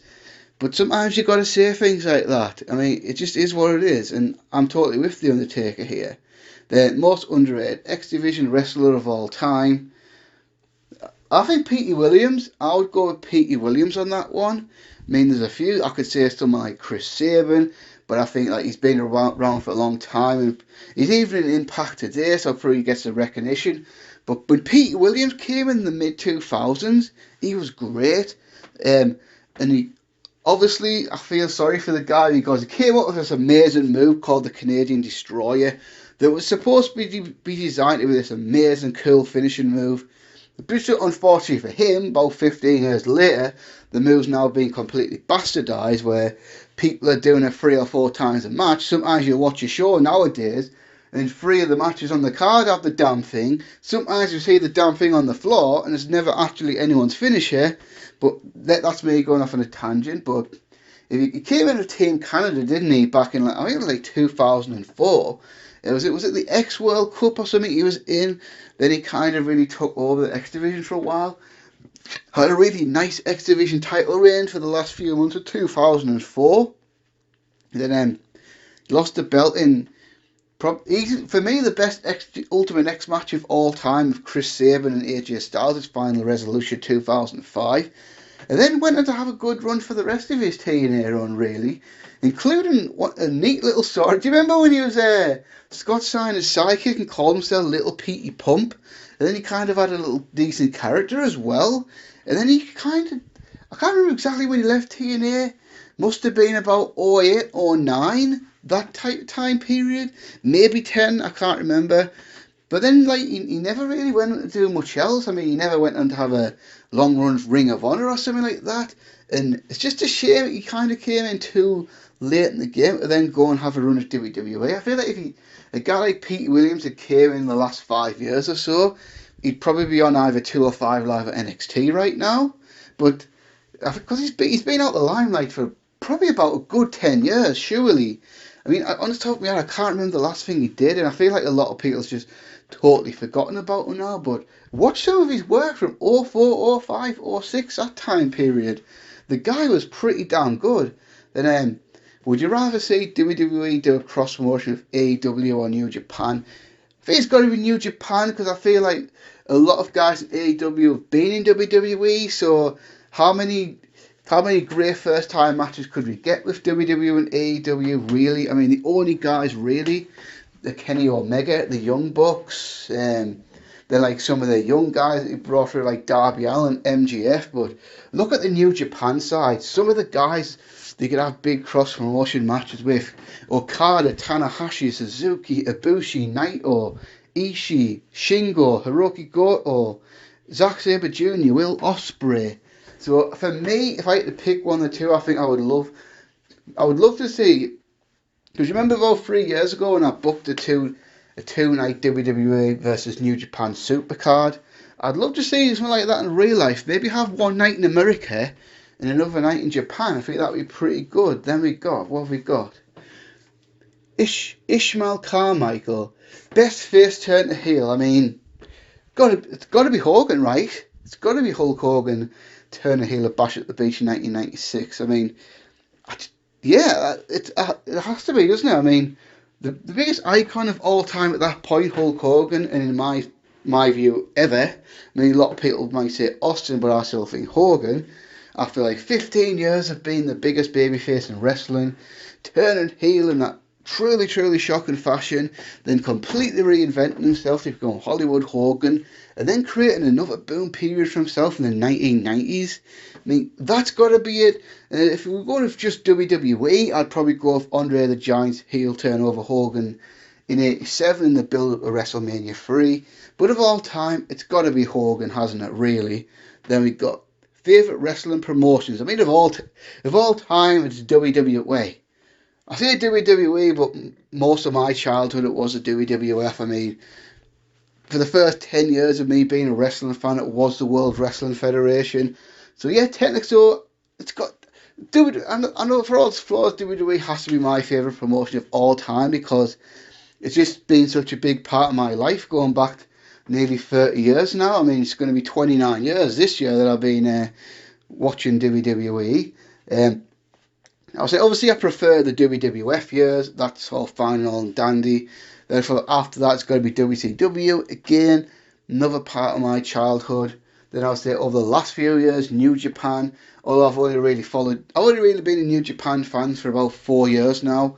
Then after that, I mean, for all its flaws, TNA was a viable alternative for several years back in the day. I mean, ECW, so Again, the number 3 promotion of the 1990s, but such an innovative promotion that a lot of companies borrowed from, and introduced a lot of cool concepts to the United States. But I think it's got to be WWE, hasn't it, of all time? Then greatest wrestling matches ever. Well, that's just that's a broad one, isn't it? I mean, in a way, I could really name 100 matches that would all be viable. So I'm not going to go through every single one of the greatest matches of all time. Although, if you ask WWE, Randy Orton and Edge was the greatest wrestling match ever. Wink, wink. So I'll give a short list. I'll just throw out a few. I'm not going to put them in any order. I'm just going to say these are probably some of the greatest wrestling matches of all time. So I think all 3 of the Flair Steamboat matches in 1989, especially the Clash of the Champions one, and probably the second best one of those 2 was the Chi-Town one. Bret and Stone Cold at WrestleMania 13, unbelievable. Both Okada versus Omega Dominion matches, first the hour draw in 2017, then the 2 out of 3 falls one that went like 68, 69 minutes, however long it was in 2018. Tanahashi versus Okada from Wrestle Kingdom 10 in the Tokyo Dome, unbelievable. Shawn Michaels versus The Undertaker, both Hell in a Cell in 1997, the WrestleMania 25 one. Triple H versus Cactus Jack Street Fight from Rumble 2000. Bret versus Owen at WrestleMania 10. Shawn Michaels versus Razor Ramon for WrestleMania 10. Samoa Joe versus CM Punk, the 1 hour draw from 2004 that one was. Eddie Guerrero versus Rey Mysterio from Halloween Havoc for the Cruiserweight title. Absolutely epic. I mean, there's tons and tons and tons of matches I could go through, but I think that would be the short list for me. I mean, but like I say, there's probably like 100 matches you could really have a credible argument for, to be fair. What have we got?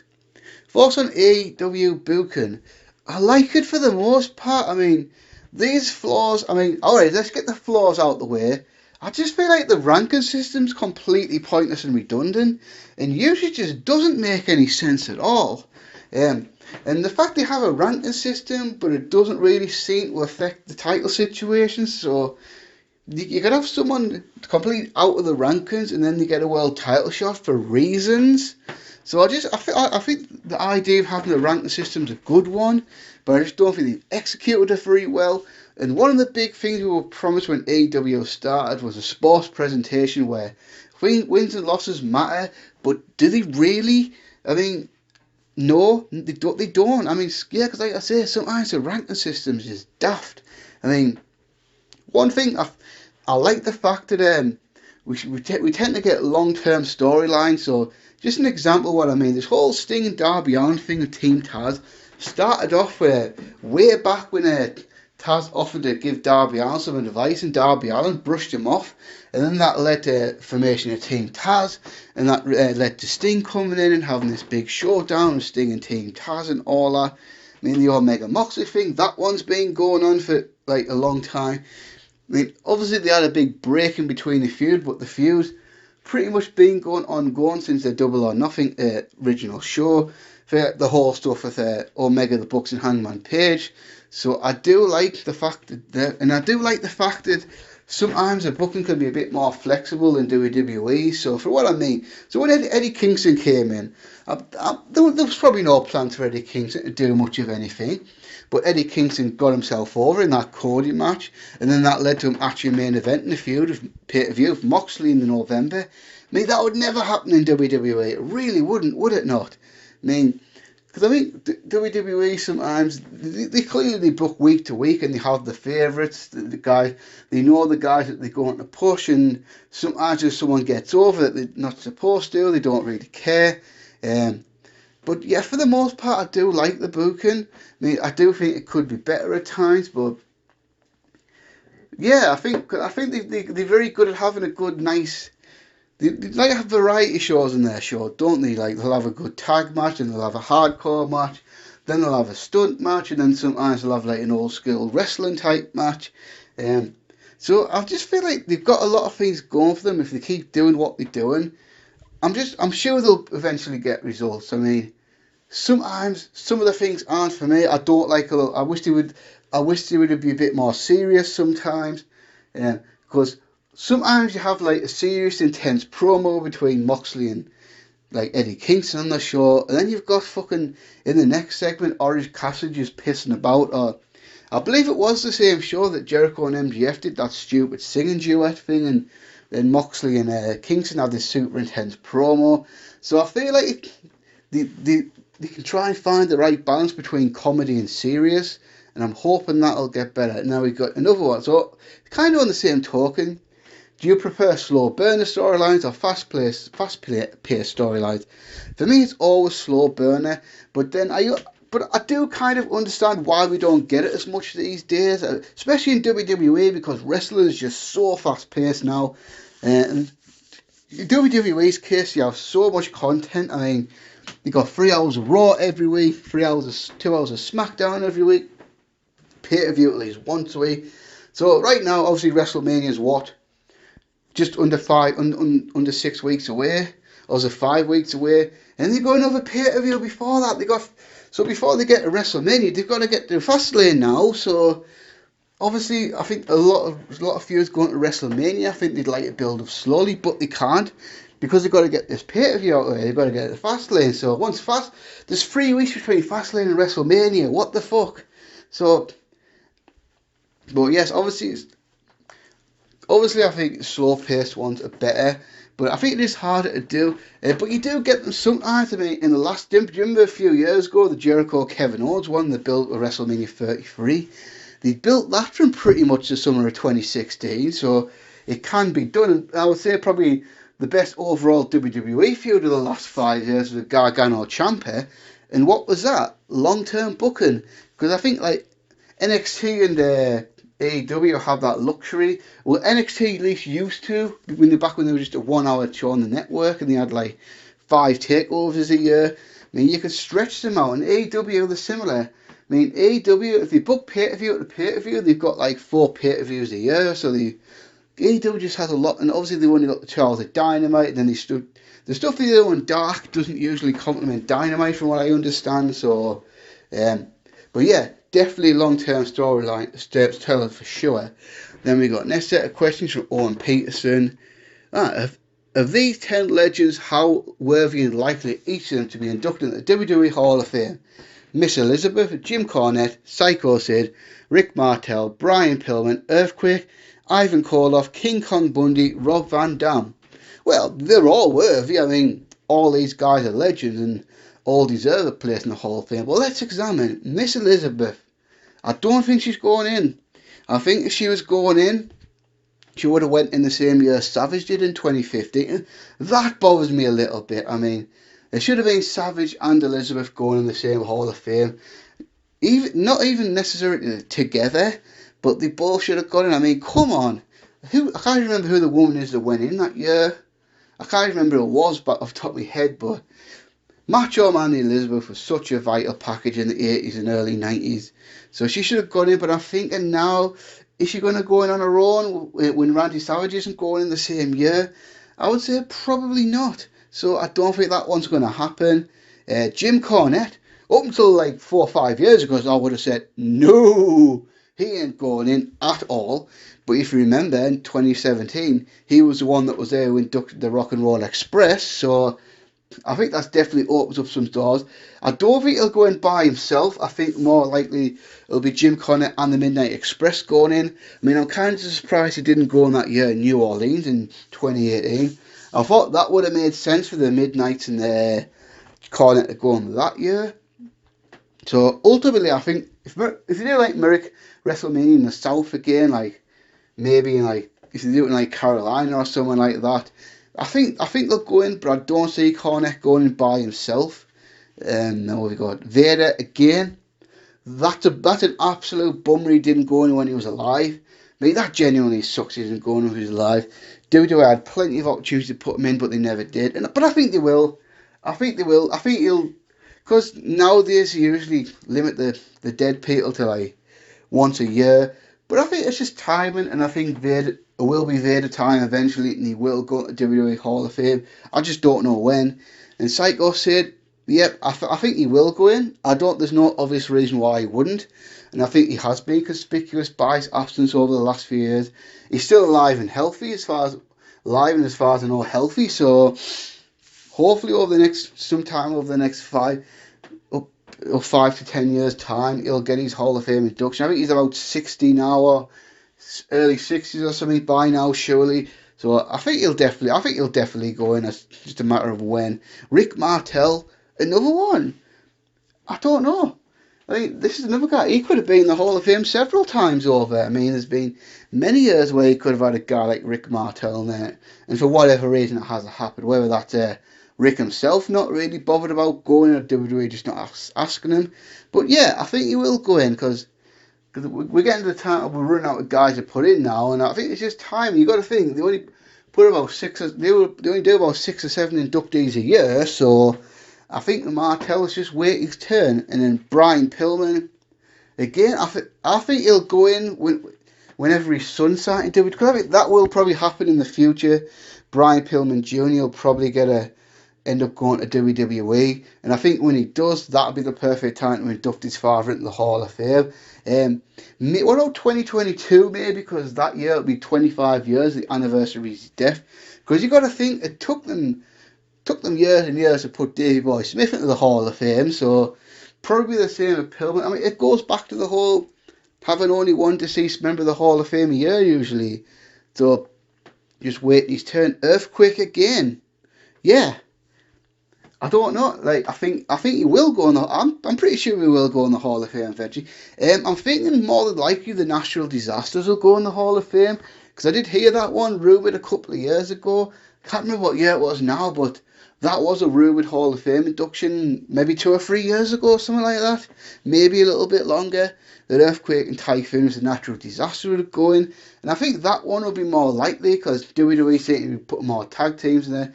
If you remember the last one before the pandemic, put the Half Foundation and Harlem Heat in the Hall of Fame, and then DX as well as a faction.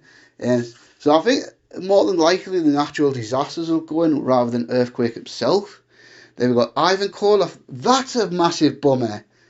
This is a guy that ended Bruno Sammartino's WWF title reign, the legendary 8-year title reign, and this guy's not in the WWE Hall of Fame. Why? And he could have went any of the Hall of Fames from before he died, couldn't he? Really, maybe he should have went in the 2004 one in Madison Square Garden, or he should have went in the year that Bruno went in. I think more than likely now though he'll be probably going that legacy wing that they do, where they put the really really old school guys in the Lou Fez type from the Lou Fez era and stuff like that. I think he'll more than likely end up being a legacy inductee eventually, but I don't think he'll have a proper Hall of Fame induction. There we got King Kong Bundy. Yeah, apparently that was Bundy had heat with WWE, and that's why he didn't go in. So apparently, Bundy was outspoken against Vince and the WWE and all that, and that's what stopped him going into the Hall of Fame. And it'd be a shame if he never gets inducted. I mean, because let's face it, he was a big star in the 1980s. I mean, he was one of the top heels of the Hulkamania days, wasn't he? He main evented WrestleMania 2, for Christ's sake. I mean, only a small handful of guys in the business can say they ever main evented WrestleMania, and Bundy's one of them. But I'm thinking I don't think it'll happen. Probably not. But I would like to see it. And then what's the last one? Rob Van Dam. Because RVD's still actively wrestling. I mean, but yeah, I think he will go. And I just feel his active career isn't over yet. So probably over the next 3 or 4 or 5 years, I mean, he probably will go on it. They have the WWE Icons documentary on him, which is coming out soon. So that tells me that RVD and WWE are still on pretty good terms. So I just think once RVD stopped wrestling entirely, but I think this would be likely if WrestleMania ever goes back. If WrestleMania ever goes back to Philly, which I assume they have to at some point in the future, right? They probably will. I think that would be a perfect time for someone like RVD to go to the WWE Hall of Fame. Then consider he had 2 runs, each as a face and a heel in WWF. What are your thoughts on each of these runs of Macho Man Randy Savage? So his first heel run, which lasted from when he started in the company in 85 until late 87 when he turned face. That was great. I mean, Randy Savage, he was absolutely perfect for the WWF that era. He had the look, he had the intensity, unbelievable character, and by the standards of the WWF roster was he was the best worker on the roster by far. I mean, so he came in, got over very quickly, had an amazing run as the Intercontinental Champion from 86 to 87, had that legendary match with Ricky Steamboat. Then Randy Savage is one of the most iconic characters of that era. And then his babyface run, which lasted from 87 to 89. But you've got to say this is the best Randy Savage, right? I mean, this is when he was the absolute height of his career, when he formed the Mega Powers with Hulk Hogan. Obviously, went on to win the WWF Championship in that tournament at WrestleMania 4. Headlined throughout 88, and to be fair, from all accounts, business was actually excellent while Savage was champion. So that was a great title reign, and that obviously led into his next run. So I'll say that his first face run was probably his best. Then his second babyface run, which lasted from early 89 until WrestleMania 7. I guess it started great with the whole Mega Power splitting up, and then the whole thing of Hulk Hogan into WrestleMania 5, and that continued in the house shows. I'll say after SummerSlam 89, I didn't really care for the Macho King thing, to be honest. I mean, I get kind of trying to polish him up a little bit, doing something different with him, but to me, it just, I wasn't really into that, to be fair. Didn't really enjoy that one too much, especially he's 90. I mean, he kind of had an underwhelming feud with Dusty Rhodes, didn't he? And then didn't even wrestle. Oh, he did. He did wrestle Dusty Rhodes in SummerSlam. Then he didn't even wrestle on Survivor Series. But I suppose it picked up at the end of the early 91 feud with Warrior. And then after that, it was a babyface of WrestleMania 7 to the end of his career. I mean, that was what it was. I mean, he was in the twilight of his WWF run. I mean, most of that run was out of the ring, wasn't it? I mean, the first part of it was he was retired from WrestleMania 7 up until Tuesday in Texas in December, and then obviously for a few months there he kind of got back on track, had a legendary feud with Jake Roberts, which bled into 1992, which bled into having a second WWF title reign when he beat Ric Flair in a great match at WrestleMania 8, and then after Survivor Series, that was pretty much it. I mean, obviously he did have a little bit of a comeback run in late 93 until WrestleMania 10 with Crush, but most of that run was Randy Savage and commentary, and that was what it was. I thought he was okay on commentary. I don't think he was great on commentary, but I think he did alright, to be fair. Wasn't a huge fan of it. Then next question. Do you have any favourites among the old Coliseums or WWE home classics, as they called the network? Oh yeah. I mean, if you grew up in the fan of the early 90s, it was all about the Coliseum home videos, wasn't it? I mean, because this is the days where you didn't see many star versus star matches on television, but they used to release some videotapes. I mean, I think obviously the obvious one would be the Smack and Whack 'em one, because that is pretty much an iconic one, because it has both Bret Hart's WWF title win over Ric Flair on there, and the first ladder match with Shawn Michaels. Now, one of the memorable ones I remember having as a kid was WrestleFest 1991. I had that on video. That had a couple of gems in there, actually. I mean, I had a nice little gem at the end with Marty Jannetty and Tanaka of the Orient Express.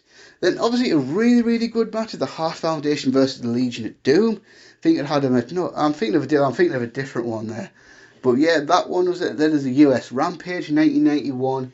That had a few gems in there as well, including Hogan versus Warrior in the body bag match, and that was the one that was based around Bobby Heenan and Mean Gene Okerlund golfing. Do you remember that one? Mean Gene and Bobby Heenan playing golf. I mean, that had a really good one. There was a Davey Boy Mr. Perfect match in that one. I think it was the Rockers and the Big Boss Man versus the Mountie and the Nasty Boys, I believe it was. I mean, those two definitely stick out. I mean, the one I never owned as a kid, and the one that's not on the WWE Network, and it bothers me to this day, is WrestleFest 94. That is conspicuous by its absence. I mean, that's the one with the legendary Hart Brothers versus the Steiner Brothers match. One of the greatest tag team matches that not many people have seen. Now, I remember there's stuff like the old Hulkamania ones and all Hulk Continental. So this is probably jumping a few years, But they did have some special videos, the Attitude Era as well. And these were really WWE's first crack at doing documentary style ones. But the ones I remember the most were the D-Generation X one. These all came out in, I think it was 98. Austin 316 Uncensored. And then the Free Fist, the Foley. I mean, they came out on DVD here a few years later. And I've actually got them in my collection somewhere. But yeah, I remember those ones because they were still kind of half kayfabe, half like sticking to the storyline type thing, but those are really interesting. I mean, if you haven't seen them, I mean, if you can find them somewhere, they're definitely worth checking out. Next question is a great one as well. What missing content of the WWE Network do you wish them to add? Oh, this is a great question. This is actually a major concern of mine regarding the move to Peacock. Is this going to affect the archive footage? Are they going to stop doing classic content drops now or not? This is something they really need to clarify and something I really want to get off my chair. Because obviously, I don't really have a WWE Network for the current product at all. I don't really give a shit. I mean, I support it's convenient way for me to watch the pay-per-views and review them. But the main reason I have the network is for the archives. And that's, I can't complain because there's so much on there. I mean, there's thousands and thousands of hours of archive footage. But there's still stuff missing and I hope we eventually get them. So I think they've literally just started doing it, but it's one I wanted for years. I wanted them to put Wrestling Challenge on there, and they literally just started it. And just some interesting trivia to that one. WWF Wrestling Challenge started on the day I was born. So look up that first episode of WWF Wrestling Challenge. That was aired on the very day that I was born. So we got 13 episodes. So I'm really hoping over time WWE just adds more and more. Because I understand. I would have wanted to do Superstars in there pre-92, but I understand why they can't do it because of copyright. One of the things I was gutted about was when they stopped doing the hidden gems. I mean, we got some hell of a gems on there because we got like the whole Crockett Cup 86. We got two big cards from the Great American Bash 86. So I kind of wish they continued with that. I mean, I really want to see Crockett Cup 87 because that one's got the Ric Flair Barry Windham world title match on there. I would love to see a clean full version of that. In fact, hey, put all the Crockett Cups on there. I mean, it depends on what footage you have, but I really want to see more footage from Great American Bash 87 and 85 tours. I think they've got at least one show from the 88 one. I can't remember. Other than that, I would love to see some of the old WCCW Parade of Champions shows. I mean, those Texas Stadium Cotton Bowl shows, that'd be pretty sweet. I mean, I'd love to see like maybe the first year of the WWF Action Zone. I mean, it's a pretty much an unmemorable show. But for a while, I had a few gems on there. I had two gems in particular early on. I think the debut episode had Bret Hart versus Owen Hart and a hidden gem. Then we had, what else did we have? We had that tag team match, didn't we? Diesel and Shawn versus Razor and Braun, the 1-2-3 Kid. I think that'd be pretty sweet to put in there. Apart from that, keep adding more WWF Superstars. As of right now, they're up to January 1994. Keep doing that. This month, they're going to add more WCW Saturday Night. So I say do that. Because I want to see that go through to 94. Because we get to see stuff like another Ric Flair, Ricky Steamboat match on there. I would say pretty much do I'm stuttering again. WCW Saturday Night up until about the time of Nitro. Because I mean, after Nitro, they probably took less priority. But up until then, it was actually WCW's flagship show. I'd love to see some of those old, like syndicated WCW shows, like WCW Pro and WCW Main Event, WCW Worldwide, and like even go back to the Crockers, the NWA ones and stuff like that. I mean, there's a lot of, God knows how much footage WWE's got in their archives. They must have hundreds of thousands of hours in there just waiting to be seen.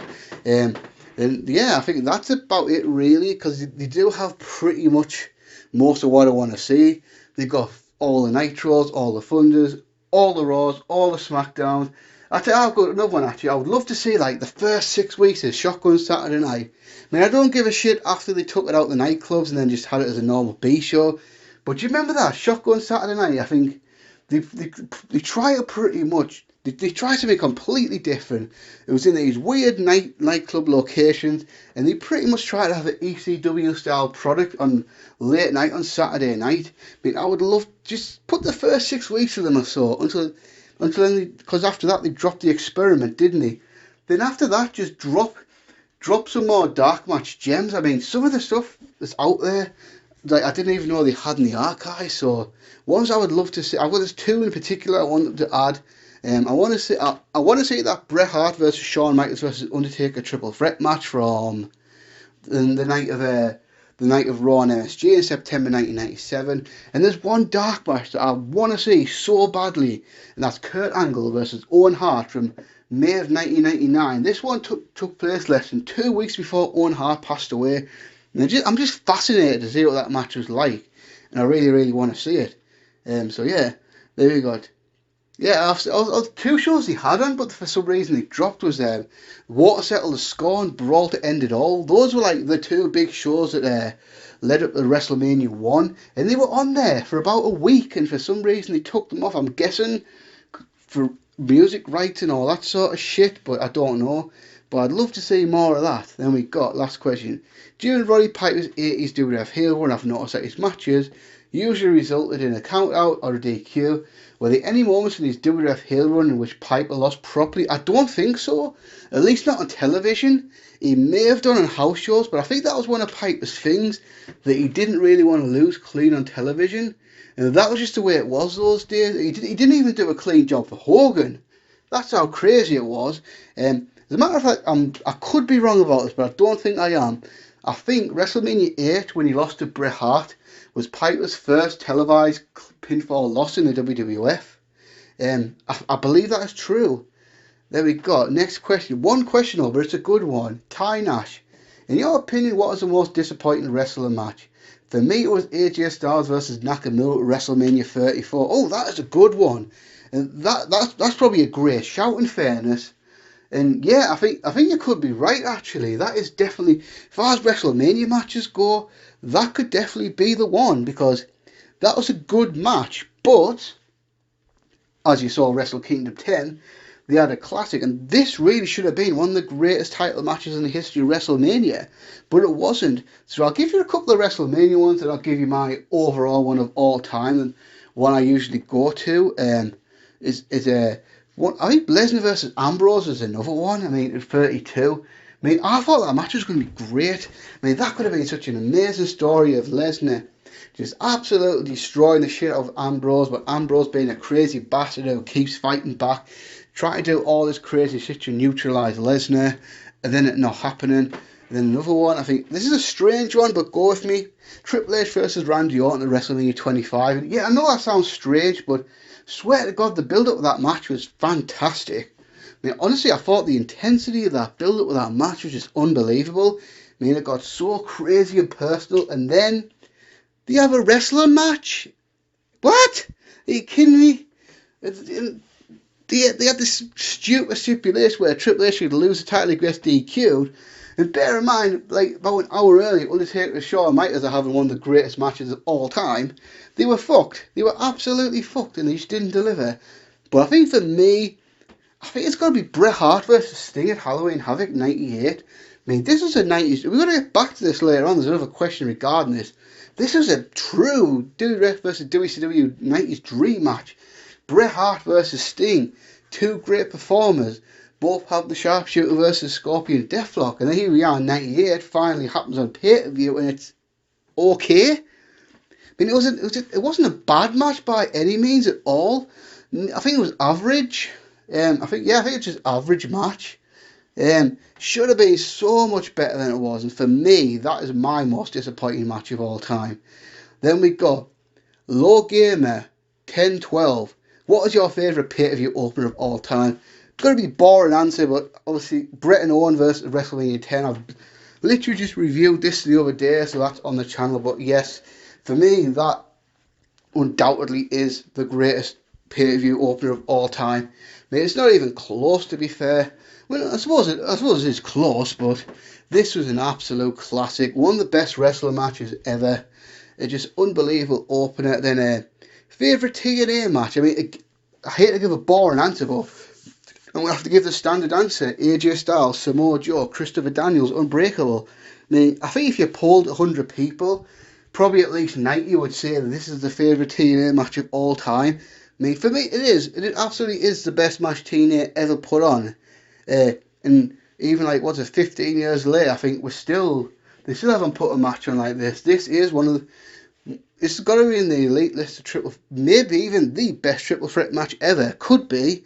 It's either this or the WrestleMania 20 main event, but that was just an amazing match. 3 X Division guys at the time just went out there in the main event and justified it by stealing the show. Then, what is your favourite title reign of all time? Oh, that's a good question. I mean, I think I've got to go with Bret's 1994 title reign, because obviously massive Bret Hart fan as a child, and this really was the definitive title reign of Bret's career. I mean, his first one was good, but I don't think he was fully established as a top guy yet. His third one, let's be fair, that was just a really long transitional reign. That was Bret just holding the title, keeping it warm for Shawn Michaels. Fourth one lasted, what, a day? I think his last one was spent most of the time feuding for the Patriot. Then obviously none of his WCW title runs are ever that great. But 1994, from WrestleMania 10 to Survivor Series 1994, that was when Bret was the man. He had quite a few good title defenses. He had a great one with Diesel at the King of the Ring. An amazing one of the 1-2-3 kid on Raw. I mean, that's, if you haven't seen that match, check that one out. A great match with Bob Backlund and Superstars. Obviously the epic cage match with Owen at SummerSlam 1994.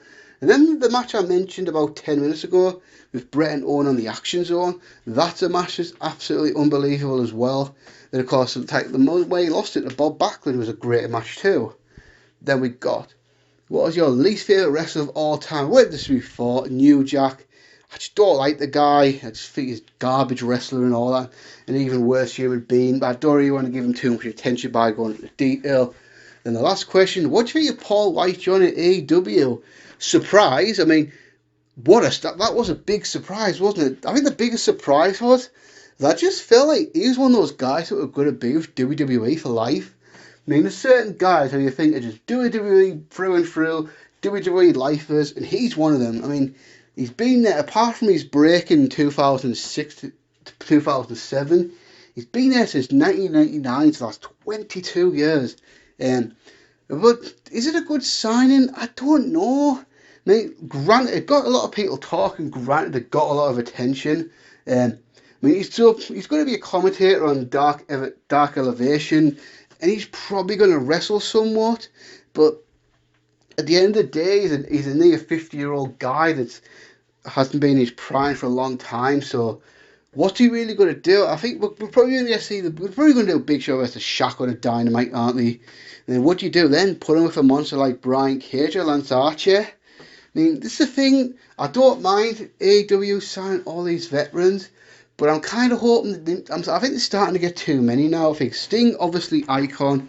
Then now Christian's coming, the Big Show as well. I mean, it could be a good sign from because I think, to be fair, he probably has done everything he could possibly do in WWE. I mean, I don't think anyone's clamouring for the Big Show to come back to WWE, were they? So I suppose at least it's something new, but we'll have to see. But I'm not gonna lie, I'm not terribly excited about it. I mean, I do get, it's kind of a big name coming in, and hopefully if he just sticks to commentary and wrestles maybe 2 or 3 times a year, fine, I guess. No harm done, really. Just as long as he doesn't turn heel and babyface 3 times over the next year, that'll be good. Then we've got Esper and Tren. Which era of wrestling do you think is best or at least your favourite? It's got to be Attitude Era. I mean, I know it's probably a boring answer, but this is the era I was growing up with. And yeah, granted, some of it hasn't aged well now, but it was just an unreal time to be a wrestling fan. Wrestling was just so popular. I mean, I could say the 80s, but I wasn't a wrestling fan in the 80s because I was not old enough. But I would say 97, 98. I would say 97 to 2001, just unbelievable era of wrestling. I mean, wrestling was just so hot. You had so many cool characters, cool storylines, and all that. That one's got to be it for me, hasn't it? I'm always an Attitude Era guy.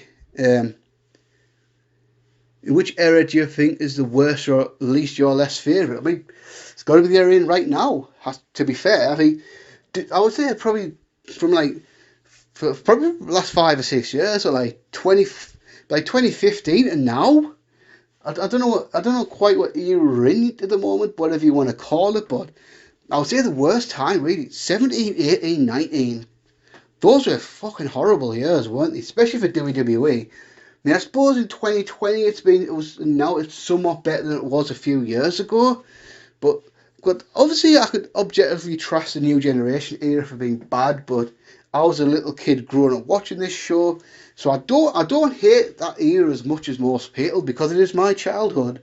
This is what I grew up watching, but I've been like an adult for all this time, and yeah, this the current era now is probably as bad as it's ever been. Who, in your opinion, is the best heel ever?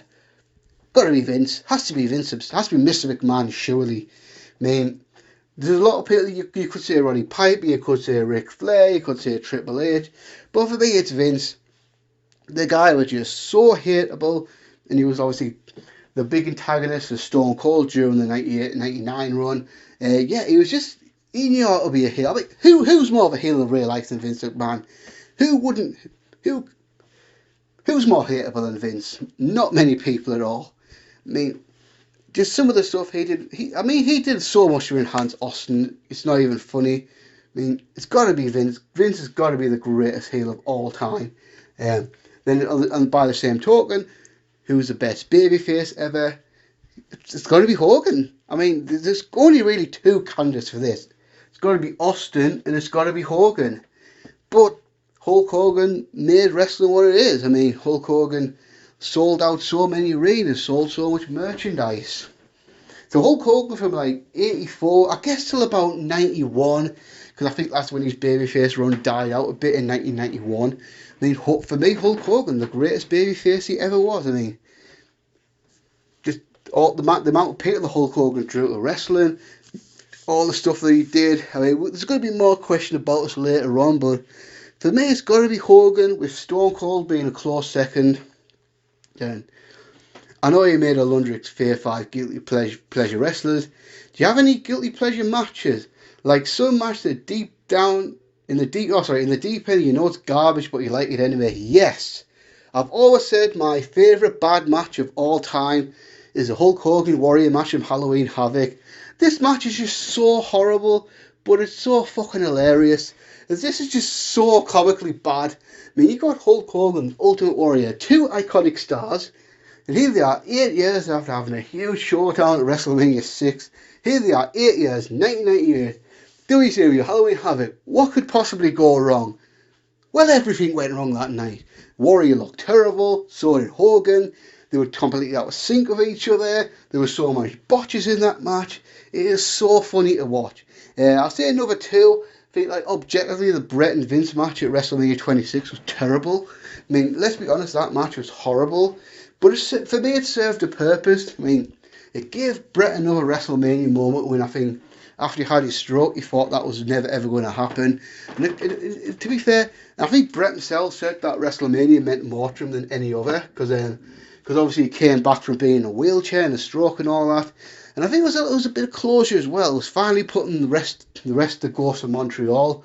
So it was finally putting that to bed. And another one that I know the match is horrible, and that's the Undertaker versus Undertaker match at SummerSlam 94. Because this is right in my childhood, and I swear to God, I think this feud was cool as shit, to be fair. I really do. I mean, obviously you can look back now and say this is hokey as shit. And yeah, obviously this wasn't designed for men in the 30s. But me as a kid at the time, I thought this was cool. And then even everything from the entrances and all that to the build-up. And then the bell had to ring, didn't it? And then the bell rang and that was that. It all just went to shit after that, really. Ugh. But yeah, those three matches for me, really. Then we got Radical Velocity. What is your favourite pay-per-view match promo of all time? Again, this is probably going to be a fairly boring answer because I imagine most people will probably give you the same answer. It's got to be that WrestleMania 17, Austin Rock to Limp Bizkit My Way. That is just so iconic now. Especially now, like 20 years later, I could go back, type it in YouTube and just watch that 3 or 4 minute clip any day of the week. I mean, the build up of that match and then the whole Limp Bizkit My Way. I mean, there wasn't many things cool to a 14-year-old me in 2001 than the WWF and then Stone Cold Steve Austin versus The Rock at WrestleMania and then Limp Bizkit. So it's got to be that one. What song gives you instant nostalgia for a pay-per-view when you hear it? Again, Limp Bizkit My Way for WrestleMania 17. That was just such an iconic thing for such an iconic pay-per-view. Then also maybe Drown a Poo Bodies for SummerSlam 2001, because this was around the time that WWF was starting to get rock songs for the pay-per-views and replacing stock music. But if you want to go back to nostalgia, I do love some of the classic stock music, such as the old 90s WrestleMania theme, you know, the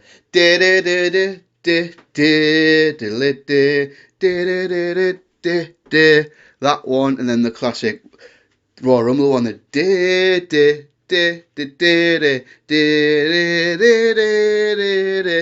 just those things are awesome. I don't care what anyone says. Then we got if you could go back in time, would you rather relive and rewatch the Attitude Era or the Ruthless Aggression Era?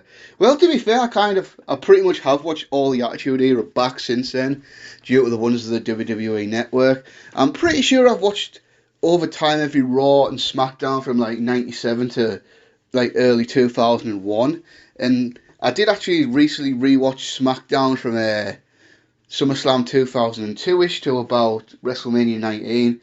But it's always going to be the Attitude Era because, like I say, it's just such an iconic era.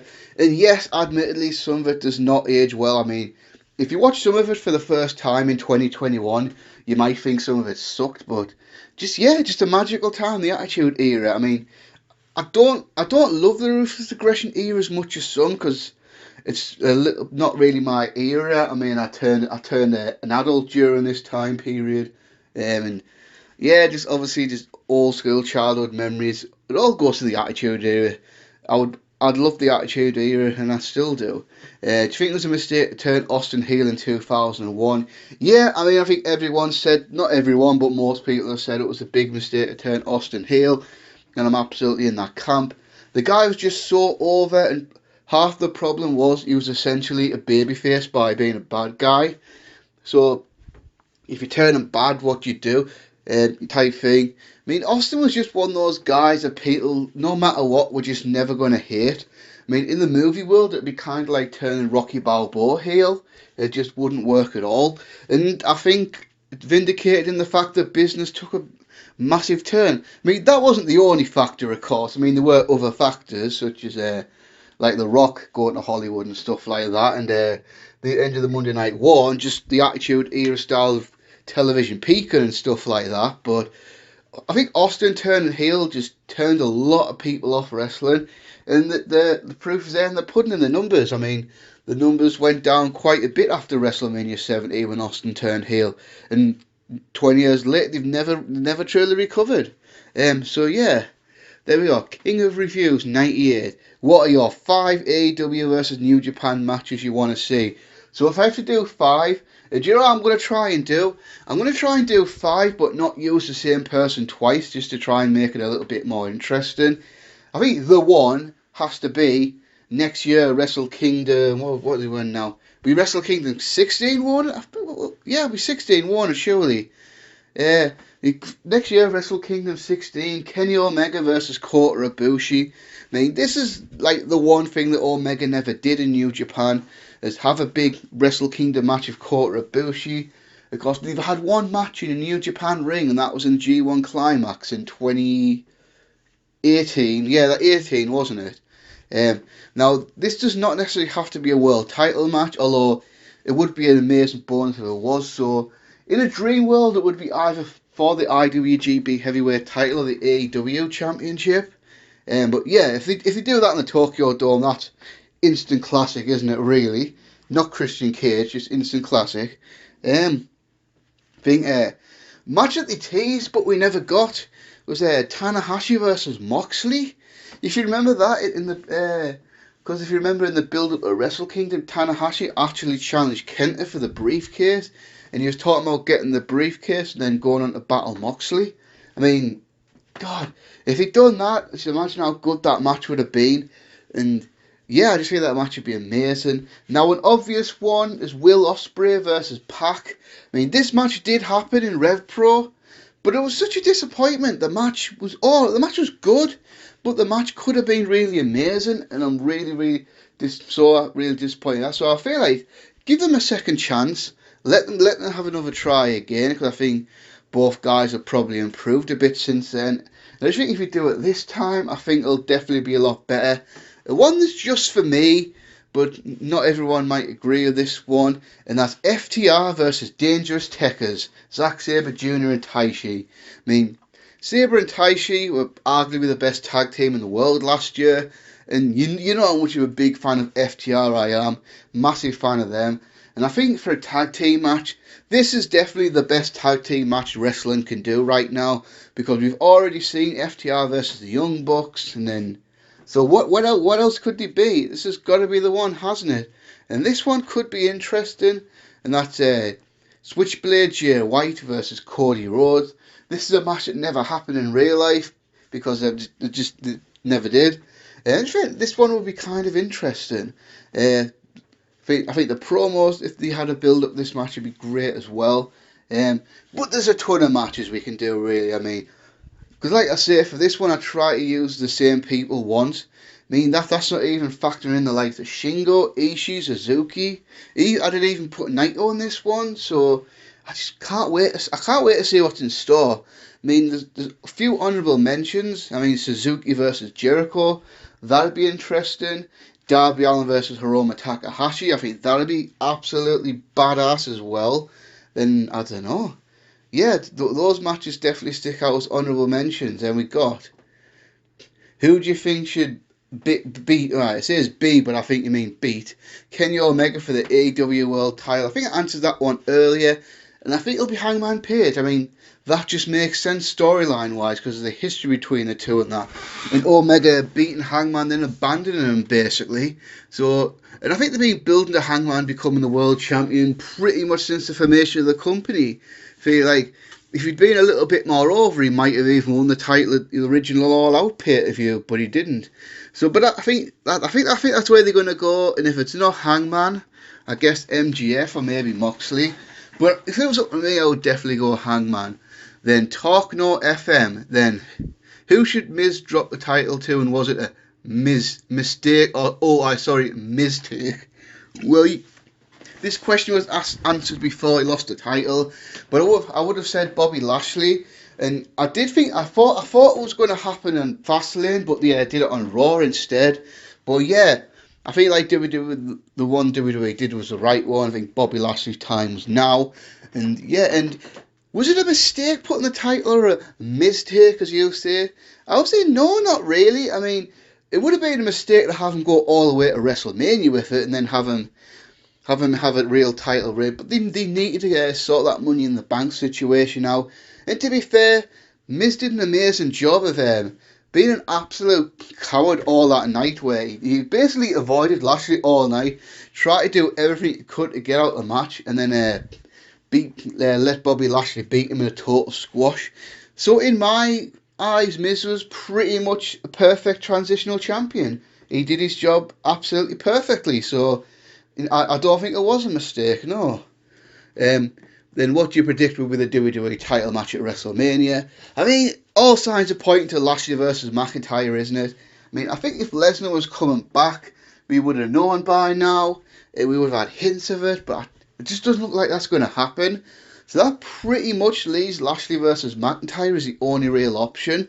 And I've got no problems with that at all. I think that'll be a hell of a heavyweight fight.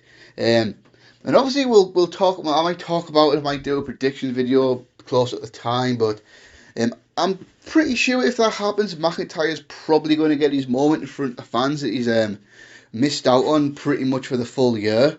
Then we got. Are you excited about the Impact AEW New Japan working relationship? Yeah, I think it's going to be great. I mean, like I've talked about it in this video before.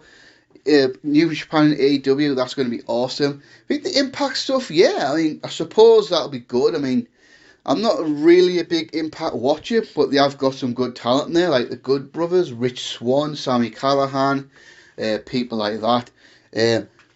And obviously we've seen stuff like Private Party do stuff in Impact. As far as New Japan goes, Juice Robinson and David Finlay. I think it'll be good. So you can get some matches like Callahan versus Moxley if you do that. And yeah, I just think a nice little talent sharing thing will be really great. I mean, it's good for the business, isn't it? That these companies are working together in harmony. We'll see how it pans out, but in harmony and all that. I am quite excited because it was just announced that Kenny Omega's going to face either Rich Swann or Moose in an upcoming show. And if it is Rich Swann, I think Swann versus Omega, that'll be a great match. Then what have we got? Favourite and least favourite Elimination Chamber match. So least first, and it's got to be the ECW one, hasn't it? The December Dismember one. A close second would be that Intercontinental title one in 2015. I think that was a bad chamber, but I'm not really sure why, because not like it was full of actively poor workers. I mean, if I remember right, it was Ziggler, Sheamus, Mark Henry, Wade Barrett might have been in there. I can't even remember who else now. Then the ECW one, that was just bad from start to finish. It was booked bad, it was paced badly, fans didn't give a crap about it. And as far as favourite, I bet you're expecting me to say the first one, and that would be a great choice. But for me, my personal favourite was the New Year's Revolution 2005 one for the vacant world title with Triple H, Randy Orton, Batista, Edge, Chris Jericho and Chris Benoit. That was such an exciting chamber, and this personally because I just absolutely loved the Triple H Batista rivalry in 2005, and this one was such an essential building block towards that because the tension was so great, like what was going to happen with Triple H and Batista. And besides that, we had 6 world-class performers in there, and it was a great bloody battle and all that. And that match virtually pretty much saved that New Year's Revolution pay-per-view. Because apart from that match, that pay-per-view was pretty awful. But that match was absolutely tremendous. Then we got, what wrestling products do you watch the most of currently? So I'll give you a rundown of my wrestling watching. So I virtually watch Dynamite every single week. I mean, it's very rare that I miss a Dynamite, but I am watching AEW Dynamite every single week. And because of the time thing in the UK and it not being live, and I usually watch that on a Thursday. But I do not watch AEW Dark. I mean, I've literally only ever watched one episode of AEW Dark in my life, and that's the one where Kenny Omega and Joey Janela had that match. But I'm just not interested. I mean, there's no really good storylines on there. It's basically just random matches, so I've got no interest in watching that. I watch NXT most weeks, so I would say out of 8 weeks span, I'll probably watch about 6 of the 8 weeks. Depends if I'm busy or not. I do sometimes miss it if it just doesn't look that great. But for the most part, because of like time and all that, I usually watch NXT on a Friday. If I happen to be off on Thursday, I sometimes watch it back to back. So I'll watch Dynamite first, and then I'll watch NXT. NXT UK, I watch that most weeks, but sometimes I just skip and watch certain matches. But that's a show that's been slept on, actually, guys. NXT UK is probably one of the coolest shows out there. It's just a nice 1 hour wrestling show with some young guys and some pretty decent stories out there. I think you should definitely watch it. New Japan, I don't really watch shows anymore because I'm just not really asked about going through all the random tag matches. So for that, I just watch the main matches, so like the big singles matches and stuff like that. That's what I'm doing recently. I think the last entire New Japan show I watched was the second night of Wrestle Kingdom. I mean, I just got so busy I didn't watch Castle Attack. I was going to watch it, but I just got so busy. And as far as the New Beginning matches, I really just watched the main matches, and that's it. And then for the New Japan Cup, I'm just watching the New Japan Cup matches right now. WWE, I just can't be asked to watch Raw. I just can't be asked. So basically what I do there is, like on a Tuesday morning, I just go on YouTube, WWE's YouTube channel, and then watch maybe 20 minutes of clips from Raw on YouTube, so I know all I need to know. And like if I read a match was awesome, I'll try and watch that. So Like last week, McIntyre versus Sheamus, I heard loads of great stuff about that, so I went back and watched it. I went through a period where I was fairly regularly watching SmackDown, like late last year, but now I've just stopped really, because of my job that, like, I'm usually the most busy on a weekend, so like SmackDown's on a Friday night, and I definitely don't have time to watch it live, and like I work a lot. I pretty much work every Saturday and most Sundays as well, so I often don't have time to watch full episodes of SmackDown, so I just try and watch the highlights and then watch certain matches. Then that's about it. I don't watch Impact, I don't watch Ring of Honor, MLW. I was watching NWA Power when that was on YouTube, but obviously I haven't been able to watch that because that's not been in the air for a while. And when it comes back, I'm probably not going to watch it because one thing, it's now on Fight TV, and I'm sorry, I'm not paying for it. I just don't really want to. And also, like, I feel like the roster's being raided loads. Like, loads of guys are now working in WWE AEW, so I'm looking at the roster and think there's no one really exciting. I mean, I might check out Nick Aldis's NWA title defenses, but apart from that, so yeah, that is pretty much a rundown. And then whatever free time I do have, I usually just watch classic stuff. Like at the moment, free time I've got, I'm putting on watching old Wrestlemania matches. So I don't know, I might watch a random pay-per-view from like 20 years ago or whatever. Or sometimes I go on a binge and like go on a theme. So like last year I watched all of ECW in 2009. Fairly recently I did a thing where I watched all the superstars from 1992 again and stuff like that. So yeah, that's pretty much it for me. There we go. Let's keep going though, guys. This is a very long video. You might even end up doing a 3-hour video, so if you watch the whole thing, I appreciate it. There we go. Hayden Hewins. Do you think Aleister Black will ever be back on TV? I don't know. I hope so, because if you've got a guy like that and you've got nothing for him, what the hell? I don't think he'll be back on Raw or SmackDown, because by all accounts, I just don't think Vince is that interested in him. I think the most likely scenario would be him going back to NXT, which, to be fair, if I'm WWE and I've got this guy, you've got no plans for him, either send him to NXT or just release the guy, you know. This is one of the things like WWE's done over the last years that I just never understood. They've got guys under contract and they just have them sitting at home doing nothing, but you're paying these guys to basically do nothing, and when they could have like went away and had a career. Like, how long did it take WWE to let Brody Lee out of his contract, for God's sake?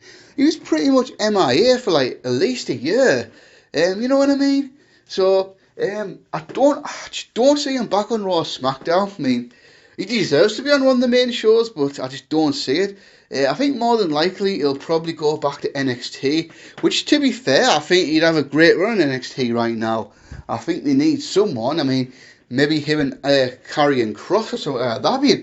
That'd be a sweet feud, Aleister Black versus Karrion Kross. And is Aleister Black a heel now? I think he turned heel, didn't he? Yeah, I'm sure he did. But you could turn him back babyface, put him back in NXT, maybe have him feud with Pete Dunne or something like that, and then go after Adam Cole again or something like that. I mean, but the guy's just too good to be sitting at home, isn't he, really? What's your favourite Raw SmackDown moment this year? I don't really have one at all, because especially Raw, I just can't think of anything at all that I've a moment I've seen and be like, yeah, that's good. And even SmackDown, nothing's really coming off the top of my head, to be fair. As far as moments, I guess the end of the show when Roman, this might have been very late 2020, but I can't remember. I think it was early January. So do you remember when the whole looked like it was going to be Roman Reigns versus Adam Pearce for Royal Rumble? Then Adam Pearce did the thing where he signed a contract and then said he had an old knee injury. Then the contract said he could find a suitable replacement. And then Kevin Owens attacked Roman Reigns at the end of the show. That was a really well done angle. But that might have been very late 2020. But I'm not sure. I can't remember now. But I think it was very early this year. But yeah, that's the one that really stands out. As far as Raw, honestly, I just cannot think of a single moment that I've truly enjoyed. I guess Lashley winning the title last week. I think if I have to pick one, that'd be the one, I guess. Because, like, I think the whole thing with The Miz ducking him all night was really well done. And it did feel like a big deal for Bobby Lashley to finally get a WWE title under his belt. Then what have we got? What is your opinion on Shaq wrestling in AEW? That's not for me. That's just not something I'm interested in. I mean, I get why they do it. Because I think it's a TNT thing, because, like, NBA and TNT and all that on the same thing. And I think Shaq's doing, like, I'm sure he's something like a basketball pundit or something like that for the TNT shows, I think. But for me, I just had no interest in that, because I didn't grow up a basketball fan, so Shaquille O'Neal has no emotional ties to me. And it's like 2021. I mean, yeah, I guess when WWE were trying to do this back in the late 2000s with the Big Show, that made sense because Shaq was still a decent age. But the guy's nearly 50 now. That being said, I saw the match and I thought the match was perfectly acceptable. Don't think it was a great match or anything, but I think Shaq put in a respectable effort and the match was fine. But this doesn't appeal to me, but I kind of understand why they do it. I mean, he's probably going to do a Big Show on Shaq at some point, which for me, that's just too late. But if it draws viewers, I suppose. I mean, if the viewers are interested in seeing it, I guess. But that's just something that's just not for me, really. Yeah, what have we got? What current star do you really want to see have a match with Brock Lesnar? Well, there's one guy in current wrestling who I really want to see fight Brock Lesnar. Now, a lot of people say Bobby Lashley, and that would be a great choice. And he would be a close second, but there's one man out there who I think would have an amazing showdown with Brock Lesnar, and that's the current NXT UK champion, Walter. Just close your eyes and imagine that. A big heavyweight showdown, built correctly with two badass motherfuckers like Brock Lesnar and Walter. This could happen even in the United States, but I think if it happened somewhere in Europe, that'd just be an unbelievable atmosphere, wouldn't it? And you know what a dream scenario for me would be? For Walter to have a manager to go toe-to-toe with Paul Heyman on the microphone, and that manager be Jim Cornette, because say what you want about Jim Cornette, one of the absolute best talkers of all time. So Cornette can come in, be Walter's manager, then Heyman and Cornette can do the promo battle, and just let these two badasses beat the crap out of each other. I mean, like I say, if there's one match I want Brock Lesnar to have, Walter would be the one, and then an honourable mention for that way would be someone outside of WWE, and that would be Minoru Suzuki. Just imagine that, Lesnar versus Minoru Suzuki. Holy crap, that would be a battle, wouldn't it? But yeah, then what have we got? Who do you think would be this year's breakout stars in wrestling? Answered that one earlier. Rhea Ripley for WWE, Montez Ford for WWE, MGF to break out even more, and I think the AEW Jungle Boy. Those were the four for me, but I did answer that one earlier in the video, so I'm not going to go into too much detail of that one right now. Then we got the Double X Prince. Did you enjoy JBL as WWE Champion? I think I enjoy it more looking back now, because at the time I didn't really like it, because I always thought JBL sucked as a wrestler and all that. And at the time I thought it was just silly how Bradshaw from the APA can go from that to WWE Champion in 3 months. But looking back now, I've got a better appreciation for it. I really do. Was this a fantastic title reign? I don't think so. But because the difference between JBL and Jinder Mahal was this. JBL was a great character, Jinder Mahal was not.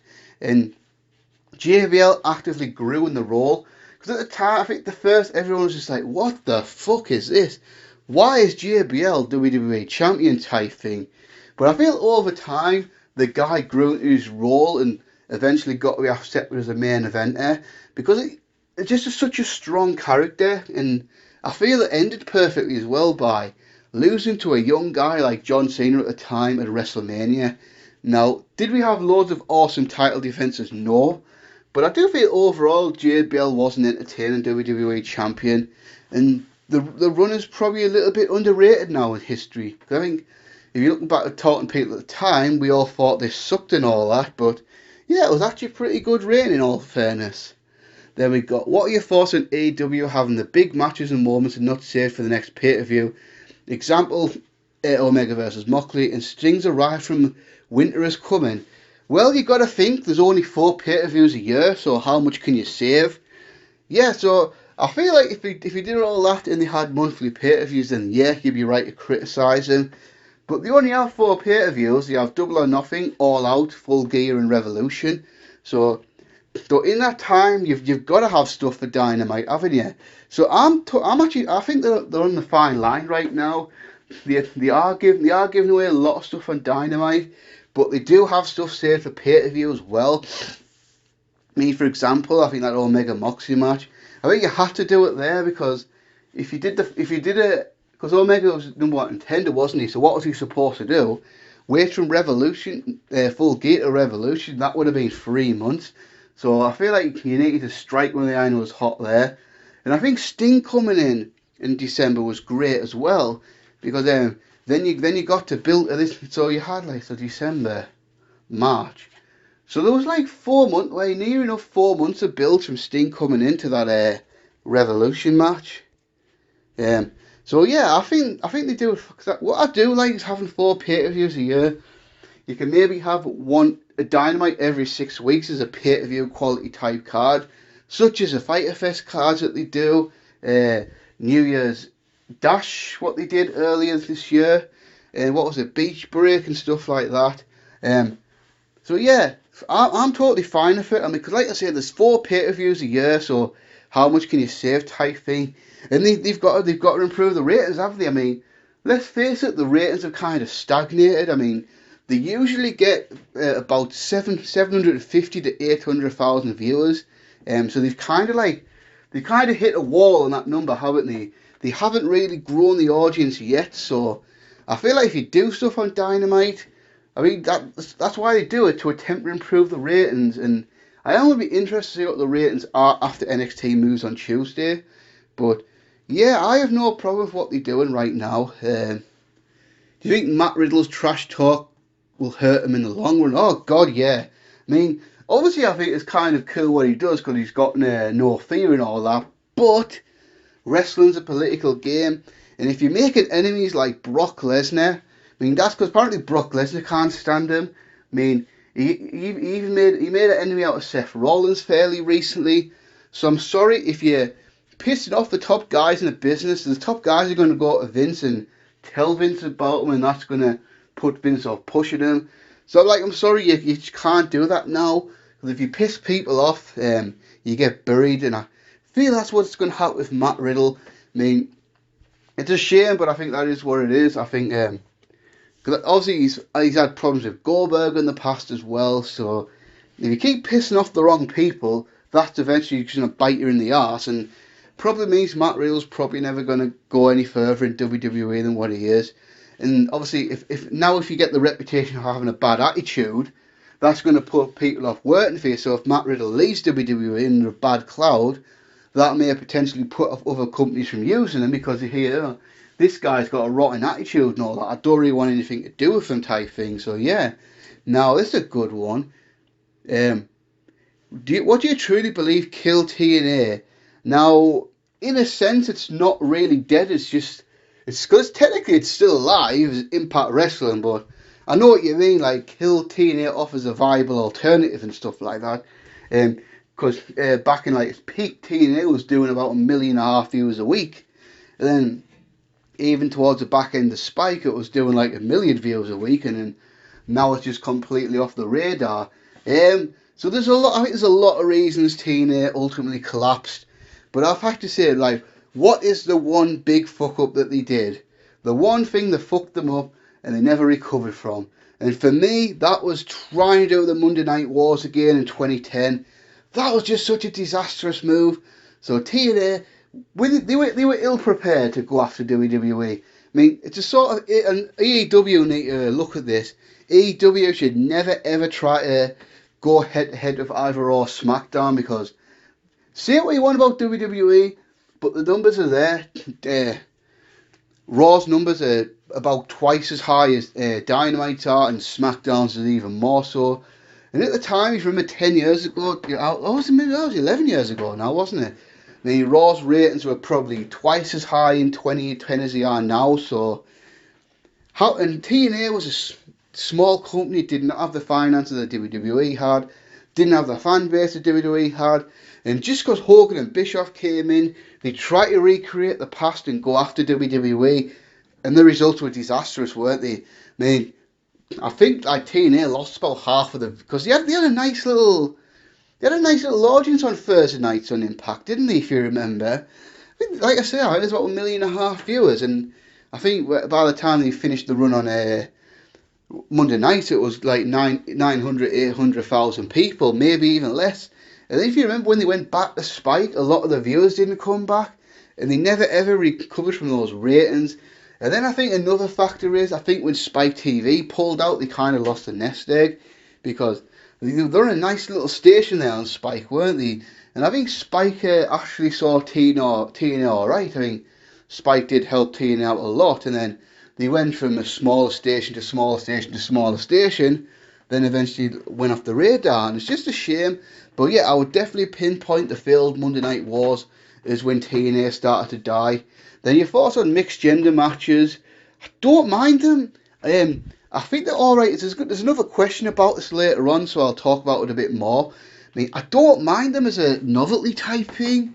I mean, I don't think we should be seeing them every single week. And I think it's got to be the right people. So I think someone like Tessa Blanchard made it work.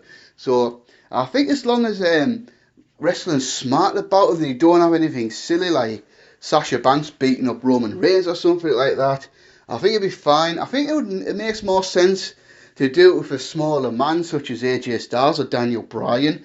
I think if Nia Jax wasn't so horrible in the ring, she'd have been perfect to have like an intergender run.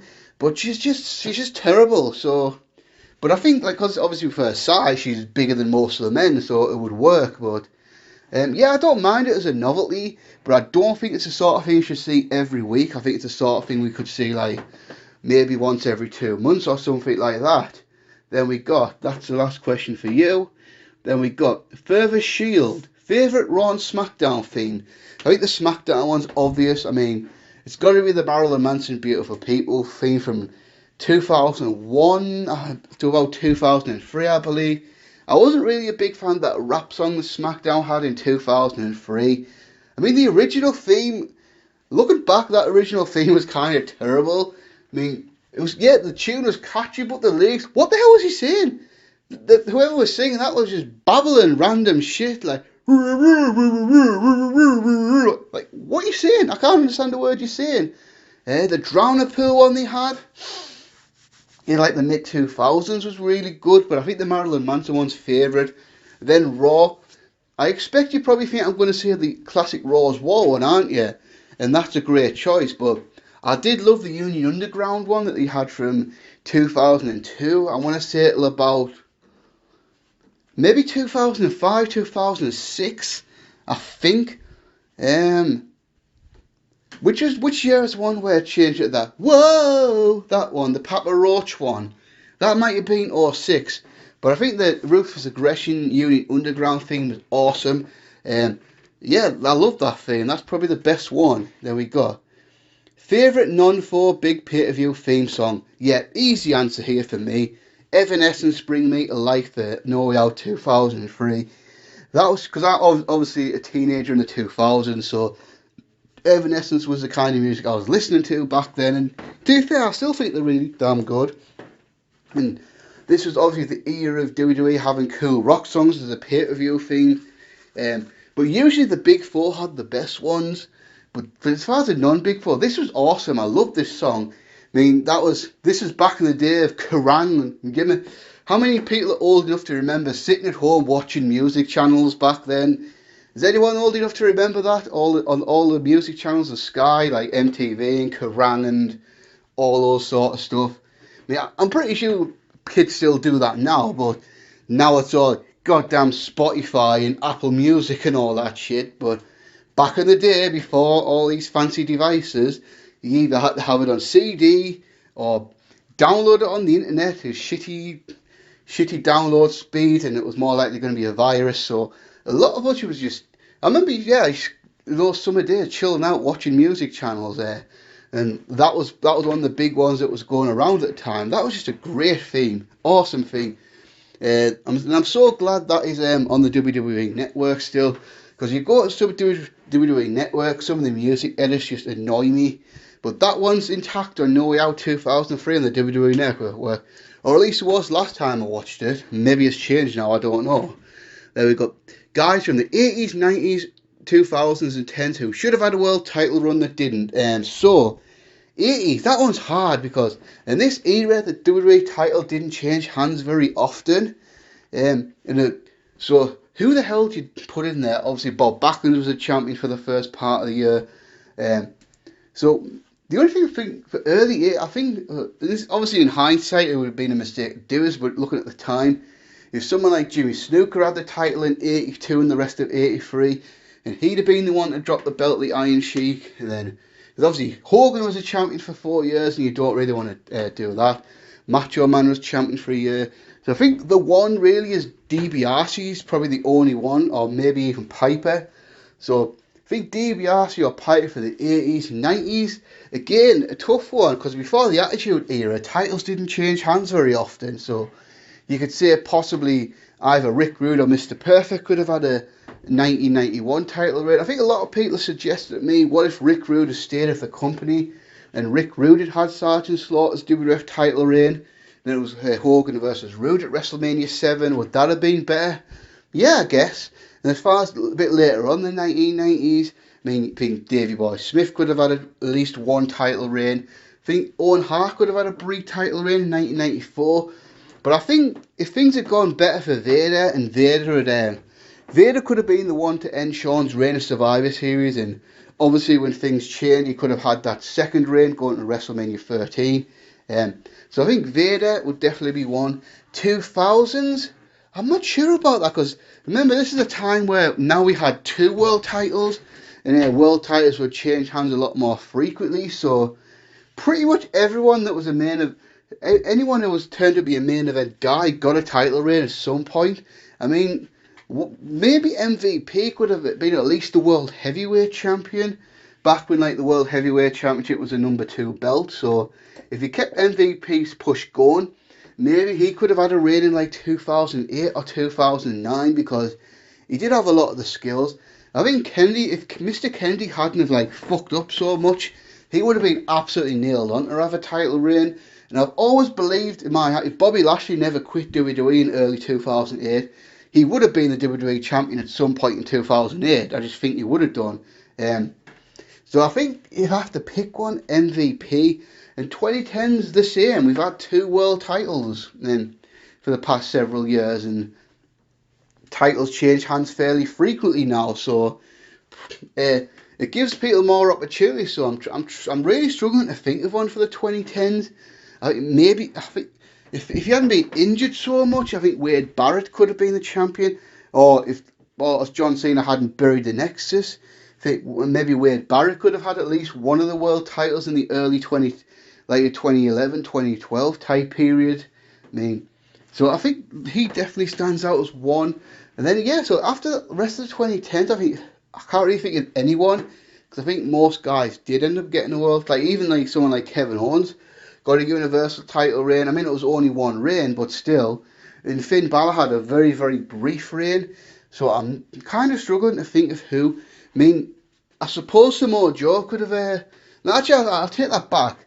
I think if Nakamura had won the WWE title at WrestleMania 34 and then dropped it back to AJ Styles at Money in the Bank, I think that just would have done so much for Nakamura.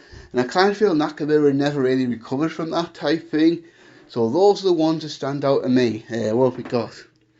Let's keep going. Best WWE period from an in-ring standpoint. I think for me, 2001. I think 2001's the best year from an in-ring standpoint. Just look at the level of matches that were on pay-per-view that year. Austin versus Rock. Austin versus Triple H at No Way Out. Austin Angle at SummerSlam. The TLC match at WrestleMania 17. Rock versus Jericho from No Mercy. Rock versus Angle from No Way Out. All the Benoit Kurt Angle pay-per-view matches. The Survivor Series 2001 main event.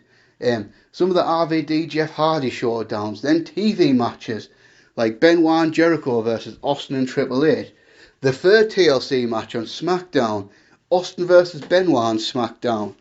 Just so many classics, and I feel like that bled into 2002 because just some of the workers we had on the roster. I mean, so I'll say from 2001 till about 2005 was the best in-ring period. I mean, just look at the guys that they had.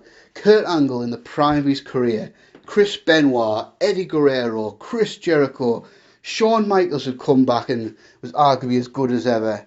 At certain times, Triple H, I mean, obviously there was some bad periods in there, but for the most time, good. Then someone like Randy Orton, Edge, Rey Mysterio, pretty unprecedented, Christian, unprecedented talent roster really as far as in-ring work. So then, like 2005-ish, I mean, Chris Jericho was gone, Christian was leaving, Eddie Guerrero had passed away, Chris Benoit was winding his career down a little bit. Then like guys like Undertaker and that were all getting older and stuff like that. So I feel like it took a little bit dip after that, but I think, yeah, 01 to 05, that 4-year period was pretty much, I would say, the best in-ring run the company ever had. Then, will WWE be better with Triple H in charge? Well, I certainly hope so. I mean, I'd like to think so, yeah. I mean, obviously, I can't know for sure until we see it, but you got to think creatively it's going to be a lot better. I mean, as far as business-wise, the company is absolutely fine. There's no issues there at all. I mean, they make so much money, it's not even funny. But let's just face it, Vince is just done creatively, isn't he? The guy just doesn't have it any. Either he doesn't have it anymore, or he just can't be asked to get it anymore. It just seems like he's just not that bothered anymore. And I feel like Triple H has proved he's been able to build a brand of NXT. And like I said, I don't want to go into too much detail because I think there's a lot of factors in here. But yeah, and I don't think it'll be immediately better. I think there's got to be a transition period so Triple H's ideas and concepts to get over and stuff like that. But yeah, you got to think when the time comes, whenever that happens. Who the hell knows when this is going to happen? Because Vince will probably just live to 100 and be in the job for the next 25 years or something, and then it might even be the McMahon grandkids end up taking the company over. Who the hell knows? I mean, but yeah, you've got to think when Triple H is in charge, it will probably get better. Then we got Andre Irimaia. I think I'll probably say your last name wrong, but that is what it is. How would you separate the eras in wrestling? Oh, this is right. This is a good one. For example, Attitude Era from 1997 to 2001, etc. So, I think you got to go back. You got to call like the start of the company up until 77. The WWF era, so that was like when Bruno Sammartino was on top of that. Then from 78 to 83, you got to call that the Backlund era. Then you either call it the Golden Era or the Hulkamania era, whatever you want to call it. So that one started in January of 1984 when Hulk Hogan won the WWF Championship from the Iron Sheik. And for me, that era was officially ended at WrestleMania 8. Because that just felt like when times were changing, I mean, the popularity had dropped off at that point. That's when Hogan was going away and stuff like that, and Savage started winding his career down. Piper was gone and people like that. And then, what I think people don't take into account is transition periods. So, I think most eras have had a transition period going on the next one. So, I think after WrestleMania 8, there was a transition period. And then I pinpoint the start of New Generation era of October 1992. Because two big things happened that month. One, Bret Hart won the WWF Championship. And then Shawn Michaels won the Intercontinental Championship from the British Bulldog. And those were the two guys really that New Generation was based around. So that era then goes, for me, that era officially is, I think it starts getting blown off in 1996, but I think it officially ends at WrestleMania 13 with the Bret Hart and Stone Cold thing, because that was really the end of the, like, Bret Hart and Shawn Michaels being the guys and the start of Steve Austin becoming the guy.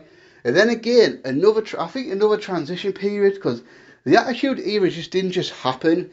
The WWF actively built towards that Attitude Era. Now, there's a few different answers you could say for the start of the Attitude Era.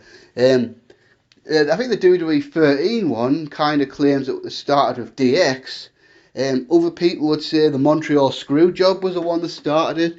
But for me, the official kickoff of the Attitude Era was that December 1997 promo, the Vince cut. Do you know the one where he pretty much introduced he pretty much told us we were going in a creative direction. He was talking about the old concept of good guys versus bad guys. And he wanted to be more entertaining and more, I think it's, I can't remember the words he used, but it was a sophisticated manner he might have used. So I think that one pinpoints the start of it. And the end of it, this is also a bone of contention for a lot of people. Because a lot of people say it went all the way until WWF became WWE. But for me, I think the official blow for the Attitude Era was WrestleMania 17. Because you think about it, the Monday Night Wars had ended the week prior, and obviously the WWF-WCW war was a vital part of what made the Attitude Era so great. And then for me, you've got to think, I think symbolically as well, the most of the Attitude Era was built on the back of Steve Austin versus Vince McMahon. And here we are, Steve Austin now turns heel and aligns himself with Vince McMahon. So for me, that's officially ended an era. And then again, I'll say no, the rest of 2001 into 2002 is another transition period. Because I think it took a while for WWE to let go of the Attitude Era. And then for me, Ruthless Aggression started on I think it was the June 2000. I think it was the night after King of the Ring, if I'm remembering right. Where Vince went to the ring, addressed the roster, cut the promo, and asked the question, which one of you WWE superstars has ruthless aggression? And that, I'm pretty sure that was the first time that that phrase was coined for ruthless aggression. Then I'm not sure when this era ended, because there wasn't other eras you can kind of see a clear moment where they pinpoint it. But for this one, I don't know, because just in July 2008, WWE became kind of PG, so I think you could pinpoint a couple of different answers. I think some people will point to WrestleMania 21, because that was when John Cena and Batista were both anointed the guys. But I think a lot of people could also pinpoint to WrestleMania 23, because that was when the two top guys of this era, Cena and Batista, had big WrestleMania showdowns of the two stars of the prior era, Undertaker and Shawn Michaels. So I'm not entirely certain when the Ruthless Aggression era ended. But obviously the PG era, as it became known, started in July 2008 when WWE went PG. And now this is a strange one, because like I said, I can't really think of an official drop-off for the PG era, because it's WWE is still PG, so technically are we still in the PG era? I don't know. But for me, I kind of think a new era started at WrestleMania 30, because that was when the WWE Network launched, and so I'll probably go to 2014 to now was probably, but what do you call this? You call this a network era. I remember for a period WWE were trying to build it as a reality era. If you remember, if you remember when they did the brand split, they were kind of pushing this new era on us. So this whatever era now is kind of complicated, because I can't really think of an official start and an ending point. So I kind of think it was launched at WrestleMania 30 and all that. And then are we still in the same era, or did this particular era WWE end when they started the new brand split in 2016? Was that a new era, the start of the brand split 2.0? And is that carried on to where we are now, or did we start a new era when the pandemic happened? Just it's just hard to pinpoint really, but I'm just throwing some options out there, and maybe you guys can decide amongst yourselves in the comment section where you think we are now, and where you think we've been over the last several years as far as eras go. But yeah, that was a great question though. Then we got how many sets of questions? We got 1, 2, 3, 4. We got 6 more sets of questions, so this is going to be a long video, guys. We're getting there though. Diesel 101 Raw. Let's say WrestleMania 23 instead of Undertaker and Batista and Shawn Michaels versus John Cena. Instead, we got John Cena versus Batista and Undertaker versus Shawn Michaels. Who in your heart do you feel should have closed the show? Now, for me, I would have went for Cena Batista personally. Yes, obviously, Taker and Shawn Michaels would have stole the show like that night, as he did 2 years later in real life. But you think 2007, they'd established Batista and John Cena as the guys. I mean, these were the two guys after the Attitude Era, really. And I just feel like to send that message that these two guys are the current guys that we're going with. You should have put them in the main event. And I do feel like this would have been a much better WrestleMania main event than the one Randy Orton and Triple H had a couple of years later. But yeah, that is really interesting if you'd done that. How do you do that? Does Batista lose the title to The Undertaker in the build-up of WrestleMania 23 and Taker defends a world title against Shawn Michaels? And Batista now challenges The Undertaker. Batista challenges Cena for the WWE title. So you've got to think about that. So if you do that, you've really got to change the Royal Rumble. And you've got to take one of the titles off Cena versus Batista, don't you, to make that happen? Then we got, if Bret Hart went to WCW in 1992, what would WWE have done? And who do you think Bret Hart would have faced at Starrcade? So that's a really interesting one, isn't it? Because later that year, WWE were in position where they needed a new face of the company in the wake of the steroid scandal and all that. And so who the hell did WWE go with? I mean, because I think Bret being there was a classic right place at the right time. He had just the right amount of momentum and built up the right amount of fan base. And he kind of ticked the boxes of an athletic guy that clearly wasn't on steroids. So who the hell did you go with? I mean, I think Undertaker was more of a special attraction in those days. Shawn Michaels just wasn't ready. I mean, I've heard a bizarre rumour over the years that WWE were either going to break into the Canada market or going to break into the Latino market. If they went to the Latino market, they were going to go with Tito Santana. And for me, that'd just be bizarre, wouldn't it? To imagine all of a sudden Tito Santana, after really being jobber to the stars for years, would then go on and randomly become a WWF champion in 1992. That would have been strange. So to answer the question, I have no idea, because obviously Davey Boy could have been a great choice, but the steroid scandal put a stop to that, didn't it? And as far as who would have Bret faced at Starrcade 1992, I mean, I would have loved Bret Hart versus Rick Rude for the US title. I mean, that would have been absolutely unbelievable. I'm pretty sure Rude was still US champion by Starrcade, wasn't he? Maybe he wasn't, but he was US champion for most of 1992. And I feel like, yeah, Bret and Rude, that would have been a fantastic match, wouldn't it? Yeah. But it is a kind of interesting thing how the business could have been different. But yeah, I think Bret Rude for Starrcade 1992, that would have been awesome. Then where we go? Agree or disagree? WrestleMania never fully recovered after WWE not doing Daniel Bryan versus Brock Lesnar and Undertaker versus Sting at WrestleMania 31. Yeah, not really. I think if those matches happened, it would have been awesome. But I don't think it's ruined WrestleMania or anything like that. Or it's a very small factor in decline of WWE over the last few years. I just feel like bad creative and bad television and not pushing the right people's been way worse. I mean, for me, Bryan and Lesnar would have been great, but I don't think it absolutely had to happen. Take the Sting, obviously, kind of upset about that, but has WrestleMania really lost us? I think WrestleMania is such a strong brand. It's going to keep us lusting no matter what. I think you could pretty much put whatever you want in the card and people are still going to watch it. I mean, even last year in a pandemic, most people still watched it. Even though this year's card kind of looks weak, people are still going to watch it. I mean, and once you go back to stadiums, they're going to sell out any stadium they have anyway. So, for me, not really, no. And we got allegedly, and practice according to what culture? I just stop you right there. According to what culture? So, how do what culture know? So basically, what you mean is what culture just completely made this up. But anyway, WWE had plans of Bret Hart leading the WCW invasion angle. With the stroke, we've truly never known. Well, actually, to be fair, the stroke happened a year later, but so the stroke happened in 2002, not 2001. But yeah, anyway. But what if that happened? Bret didn't catch the stroke. How do you think Bret leading?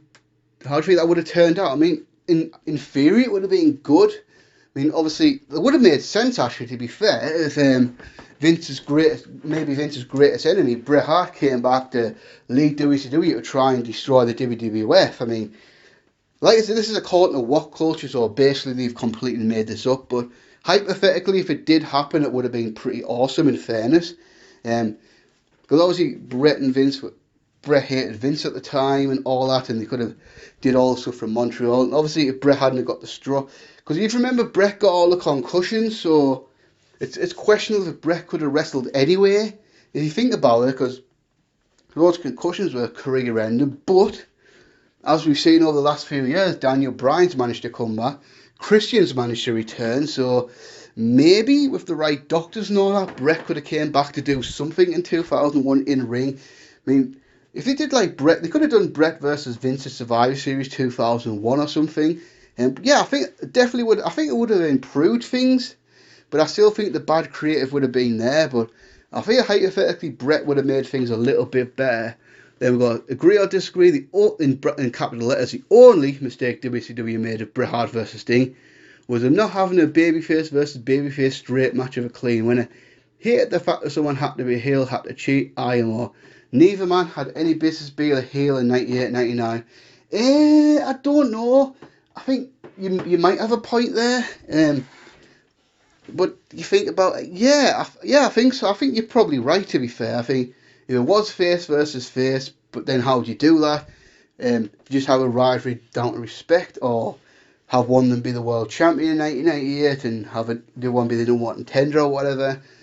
Hypothetically, maybe the match could have been better, but I think it was just more about timing as well. I mean, I think if this match happened in 93, 94, would have been a lot better, but by 98, Sting wasn't quite there in the ring as he had been in the past, and obviously Bret Hart was in his 40s now. So I think that is just as much of a factor as a whole face versus heel divide. There we go. Honor Obsediata. Is Retribution the worst faction of the 24th century so far? Yes! Good God, Retribution has just been such a disaster. I mean, the whole thing is it's a poor cross between Nexus and the Aces of 8. I mean, I don't want to go into too much detail, but God, just from the moment they started until to now, it's been dreadful. I mean, some of the stuff they were doing was more like childish pranks, and then they were getting beat up by the roster, and then the Hurt Business just beat them up.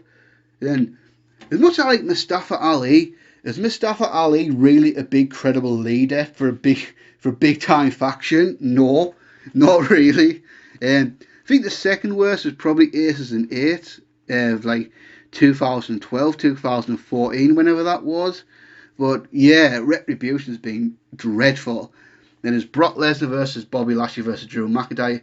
If Lesnar is up for it, the best option for a WWE title match right now, a WrestleMania one. Yeah, I guess. I mean, I don't think that's going to happen though. I don't think Brock Lesnar's coming back, but suppose hypothetically if he did, that would be a great triple threat match. Looked like I said earlier in the video, it probably is going to be Lashley versus McIntyre. But if you added Lesnar in there, yeah, I guess that probably would be the best option. Then where would you rank Mrs. Talk and Smack promos among the best promos of the 2010s? I mean, it's got to be up there, hasn't it? I mean, it's got to be in there.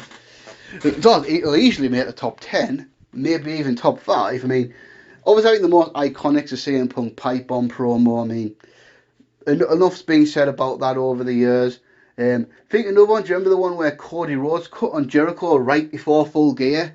That was an amazing promo. That one's got to be up there as well. Yeah, I think this Miz one's fantastic. I mean, maybe they're not so much promos, but Daniel Bryan returned, and he cut the promo about fighting for your dreams, and your dreams will fight for you. That was fantastic. So I think it's got to be at least top 5. It's got to be up there. I mean, that was an absolutely tremendous promo, wasn't it? And I wouldn't say an iconic promo, but definitely a memorable one that a lot of people still talk about to this day. There we go. Oh God, this is a good one. Do you feel a big problem with wrestling fans in general is a difficulty in telling rumours and opinions apart? Yeah, that is a problem. But you know what? Honestly, my biggest this is my opinion. My biggest problem with wrestling fans is I just feel like so many wrestling fans don't have their own opinions. I feel like so what they do is they basically follow people on Twitter, and then what people say on Twitter, they take that, and then that's how they form the opinion. Like they won't just watch a show and then form their own opinions. Because I just feel like this is especially true in the Astro.fm days. Like a lot of people, the people were saying to me, and I feel like a lot of the comments I'm getting here are people just basically copying what someone else has said, whether that's what someone said in a podcast or what someone said on Twitter and all that. And I feel like if Twitter trashes something, certain people will just look at that and say, oh yeah, that sucked, didn't it? Yeah. And not really thinking and making their minds up for themselves. And for me, that's the biggest problem. I mean, anything I'm saying here, I'm just being honest. This is what I think. It doesn't matter what anybody else thinks. These are my opinions. I only ever speak for me. And I just feel like not enough people do that. Or some people will like directly copy a statement somebody else said on Twitter and have no facts or anything to back it up. So just the one I hear sometimes. Sometimes I remember a while, I can't remember who it was, but sometimes I get stuff like Smarks killed wrestling. And they only really saying that because they've read it on Twitter or read it on a YouTube video or something like that. They don't really provide any facts or figures to back that statement up. They just kind of just go for Smarks killed wrestling. And that's just not really true in my opinion and all that. But for me, and I think the other one is just believe in everything you write, because I think the problem is social media. Any Tom, Dick and Harry can make a social media account now, claim to have insider knowledge, put some insider news. I mean, does anyone remember Slice Wrestling from a few years ago? I have no idea if he's still around or not, but that was a guy that basically made an account, pretended to be an insider, and either correctly guessed some stuff or went in other people's subscribe to like PW Insider or the Wrestling Observer and just copied their news and made it as their own. And Brad Shepard, do you remember that guy? He's probably still around, but that was a guy that just straight out bullshitted. I mean, I could pretty much do what he does, you know. I mean, obviously I watch a lot of wrestling, so I can logically guess what's going to happen. So, like, if the biggest one, do you remember when Sasha Banks was on a hiatus? He would every month he'd write, oh, Sasha Banks coming back this month. Then no, Sasha Banks coming back this month. So logic when Sasha Banks did come back, it's like say, ha, there I was right. I had insider knowledge. And I'm like, no, you didn't, dude. You just guessed she came back every month because eventually she was going to come back. But yeah, for those two are my biggest problems. People just believe in anything that's right on Twitter, and I think not so much opinion and rumours. I think separating rumours from facts. Like a lot of people take people's rumours as facts type thing, and just the other one, I just feel like enough people can't form their own opinions anymore. They just basically copy what other people say and all that. But hey, that's just me, and that's probably going to upset some people, but that is what it is. Then Strictly Wrestling Review. Hiya Lundrick, got some questions. Favourite tag team and why is it Lundrick? Well, ironically it's not Lundrick. For me, my favourite tag team of all time, and I used to always say the Heart Foundation, but looking back really, I wasn't into wrestling when the Heart Foundation were a thing, so I'm going to disqualify them. And for me, my favourite tag team is Edge and Christian. I just love those guys so much. I mean, this is the time when all people I knew were raving about the Hardy Boys and the Dudley Boys and all that, and those were two more popular tag teams. But for me, Edge and Christian were just so awesome. I just love Edge and Christian as a team. I love the sense of humour, I love the characters, love the work. And really, if you think about Edge and Christian, only really lasted 2 years as a tag team. Formed in 1999 and then officially splitting in 2001. So to do all that, to do what they did in less than 2 years is pretty damn impressive.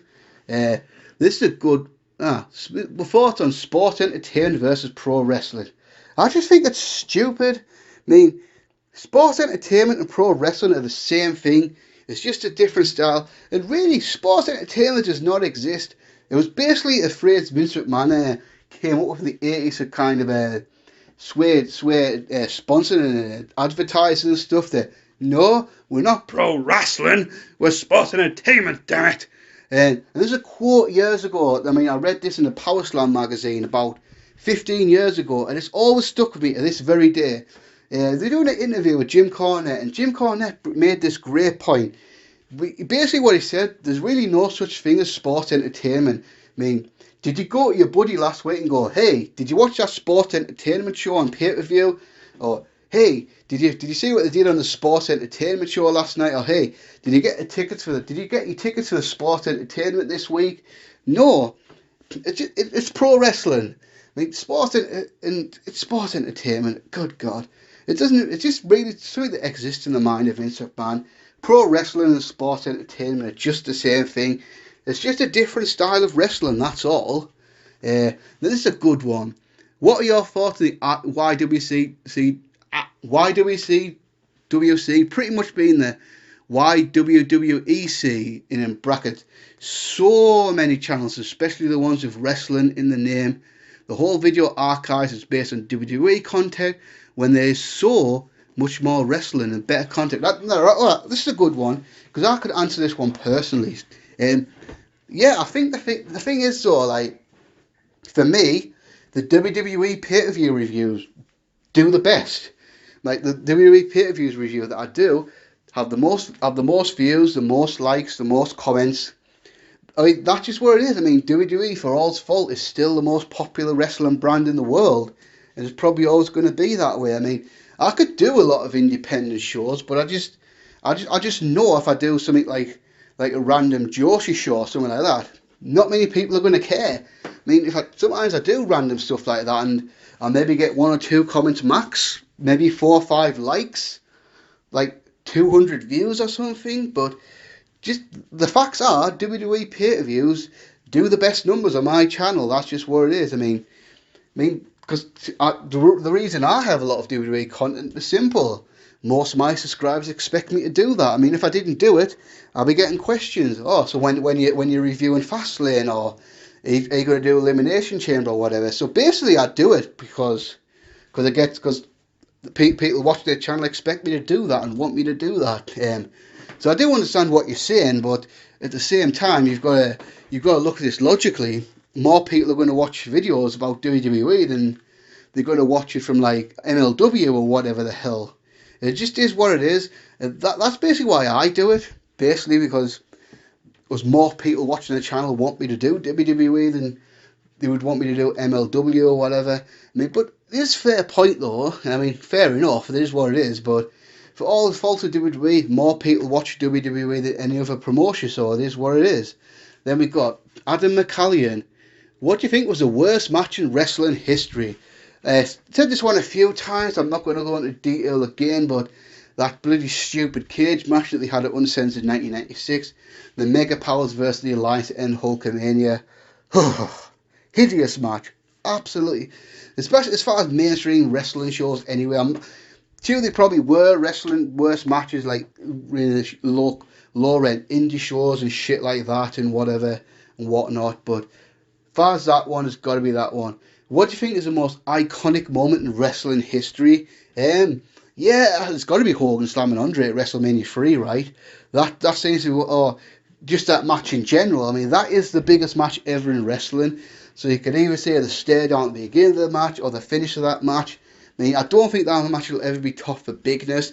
Another one you could possibly point to, and it is actually my personal favourite moment, is a Tyson and Austin scuffle on Raw in January 1998. I mean, that was just holy crap. Yeah, that one was so iconic as well. But I think if you look at it logically, it's probably got to be Hogan slamming Andre at WrestleMania 3, hasn't it? If the Montreal screw job never happened, do you think the WWF would have survived? Yeah, I do. I mean, I think it's a bit of an exaggeration to say that WWF was dying. I mean, because I think business had picked up throughout 1997, and I think more momentum towards the Attitude Era was coming anyway because Austin was on the rise. And if you watch out through 1997, you can see the creative changes coming anyway. Now, do I think Attitude Era would have blew up like it did without the Montreal screw job? Possibly not, because that doesn't create the Mr. McMahon character. That has Bret Hart sticking around. And if Bret's still paying Vince all that money, does Vince then spend the $3.5 million to bring Mike Tyson in? If he's having to pay Bret $1.5 million a year? Possibly not. So, but I do think definitely wouldn't have died. And I do definitely think the Attitude Era would have came along anyway. Maybe not quite as big as it was, but I do think all the boom was coming. So I think it's a bit of an exaggeration to say WWE would have died. Then if Chris Benoit never committed homicide and suicide, do you think he would have won another world championship?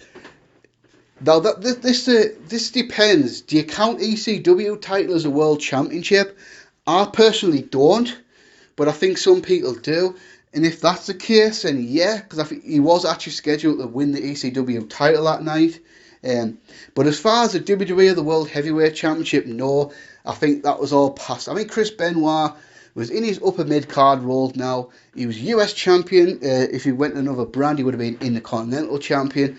But I think his days of being a world champion, or he had one title reign, but I think that was more of a congratulations for your hard work type title reign. It was never supposed to make Chris Benoit the guy. Because I think the thing with Chris Benoit, right, amazing in the ring, one of the absolute best ever. But as far as charisma and promo wise, he just didn't have the charisma and the promo skills to be a true main event star, in my opinion. And that's pretty much why he only had that one world title reign. And for what I understand, business didn't do very well while Benoit was a champion either. So no, I think Chris Benoit was in his role now.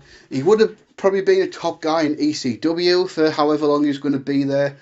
But as far as Raw and SmackDown, I think his days of being on top were over. Then who do you think is the greatest wrestler of all time? Now, how do you judge that? Do you say in-ring performer? Do you say best promo guy? But for me, the best wrestler of all time in terms of everything is Hulk Hogan. I mean, Hulk Hogan is the biggest star ever in the business. I mean, Hulk Hogan's legacy is unmatched. So, was Hulk Hogan great in the ring? No, let's just get out of the way. He wasn't a great technical wrestler, and he couldn't do flips off the ropes or Canadian destroyers or throw 1,000 super kicks a match.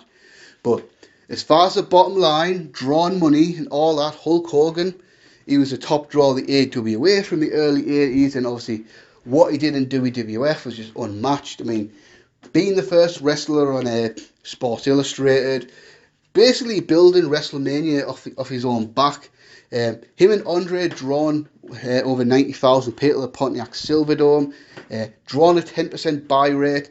The rematch at Saturday Night's Main Event drawn 33 million viewers, and then obviously, so basically Hulk Hogan made WWE what it is today. I mean, without Hulk Hogan, who knows what would have happened to the WWE? I mean, and then obviously, on top of that, went to WCW, was dominant there, turned heel in the 1990s and reinvented himself with Hollywood Hogan, had a second boom period. So who could say that really, that they were responsible for two boom periods in 2 different decades and in completely different ways? And that's one, whereas Hogan's heel turn was wildly successful, Austin's was not. And then after that, after WCW, comes back to WWE in 2002, gets insanely over. I mean, the Hulkamania comeback in 2002 was absolutely legendary. Comes back to steal the show at WrestleMania with The Rock, gets honestly unprecedented crowd pops, to be fair. Like, literally, I don't think I've ever seen organic crowd reactions than the ones that Hogan was getting in 2002. And then pretty much having a huge buy rate with Shawn Michaels at SummerSlam 2005. So for me, nobody has Hulk Hogan's legacy alive or dead. So for me, in that sense, Hulk Hogan is the greatest wrestler of all time. Then we've got 2 more sets of questions. Ask Ghazi. Then we got, that's a good one, but what do you think about the phenomenon of babyfaces turn heel, and when they turn back face, they retain many of the heel characteristics? For example, before turning heel at Survivor Series 99, The Rock was just a generic good guy. Can I just pause right there? Yeah, I'm sorry, I'm going to have to call on that one. So, well, obviously, yeah, you meant 1998, but I know what you mean. But how was The Rock a generic good guy in the build-up of Survivor Series 1998? I'm sorry, but if you think that, you either haven't seen it or you just don't know what you're talking about. But so that's not actually true. But let's carry on. When he turned back face, he remained an insult-thrown arsehole. Before Steph betrayed the Shield, for example, he was just a regular high-flying babyface. After he turned back face, he regained the cockiness he developed as a heel. What do you think of this phenomenon? And more important, can it always work? I think Bayley and Sami Zayn need to retain many of the heel characteristics once they turn back face. I mean, yes, because as a general rule, a heel usually, not always, but a heel usually turns babyface because the characters have got so popular that they have to turn the babyface. I think the best example of this is Steve Austin. Steve Austin got so over as a heel in 1997, and then when he turned babyface, he's pretty much the same Stone Cold character. And I think The Rock in 1999 as well. all that. Can it always work? No, it can't always work, but I think most of the time it does. I think for your two examples, I think Sami Zayn, no, because Sami Zayn doesn't really have any redeeming qualities that would make him a babyface right now. I mean, look, he's whiny, he complains about everything, he's cowardly, so I don't really know how that transitions into being a babyface. I think Bayley, yeah, I agree with your Bayley example, because say when Bayley turns back babyface, because she eventually will, if she just goes back to being the old hugging, inflatable, smiley, happy-go-lucky Bayley, it's going to shit the bed. So she is going to she's going to have to retain pretty much the look and pretty much some of the characteristics and all that. I mean, look at Sasha Banks. She works well because whether she's a babyface or a heel, she's not that much different. I mean, ever since she turned face, but how much has she changed, really? The only thing that's really different is now she's fighting heels and she's not really cheating that much. But the boss character is pretty similar whether you do it as a babyface or heel. And I would say, I'll give a bad example of when this went wrong. So do you remember when John Cena turned babyface? He was a rapper and all that, and he was cool. And then when he turned babyface, he lost his edge basically, didn't he? He became like the goody two shoes babyface, and I think that's kind of why fans turned on him. And I think Vince tried this a few times in 90. He did it with Diesel, he did it with Shawn. But yeah, I do agree. It is a good phenomenon for the most part. It doesn't always work, but most of the time it does. So yeah, a heel like I say, a heel usually turns babyface because they're getting so popular as a heel. And what most promoters should do when that happens is just keep the character that got them be cool in the first place. So you previously heard how much I hated the recent chamber match handle the Sami KO dynamic. Yes, I remember, and I stand by that. However, there was another moment last year that I hated, which nobody else got mad over. In the Women's Survivor Series match, Bayley was the first one eliminated clean by Peyton. Wasn't even a roll-up. She hit a finisher and eliminated Bayley as decisively as KO and AJ beat Cena in 2015 and 16 respectively. That was awful. Made the 380 days we spent for his champion look pointless. I wouldn't have even minded if it was treated like a big deal and used to push Peyton, but it wasn't. She got eliminated after Bayley, but let me be more clear about this. What did you think of that moment? To be honest, I don't really want to get into this because I don't really want to get into this one. All I'll just say is I saw that moment and thought, yeah, that was shite, and then I just moved on. I wasn't compelled to then go on YouTube and write the whole thing detail how mad I was. I didn't really care that much. I just got on with it and just moved on with my day. And I'm just going to leave it at that. Back when Paige brought Sonya and Mandy with her, I always thought they're two people who will stick with the company for a long time. But early on, I was expecting WWE to push the hell out of Mandy, while Sonya will be a long-term enhancement talent. But my view has flipped upside down. Sonya is just better at Mandy at almost everything. Yep, she is, definitely. Better in the ring. Yep, better on the mic. Has more charisma. Looks more intimidating. Yep, agree with all those points. While Mandy is just super generic.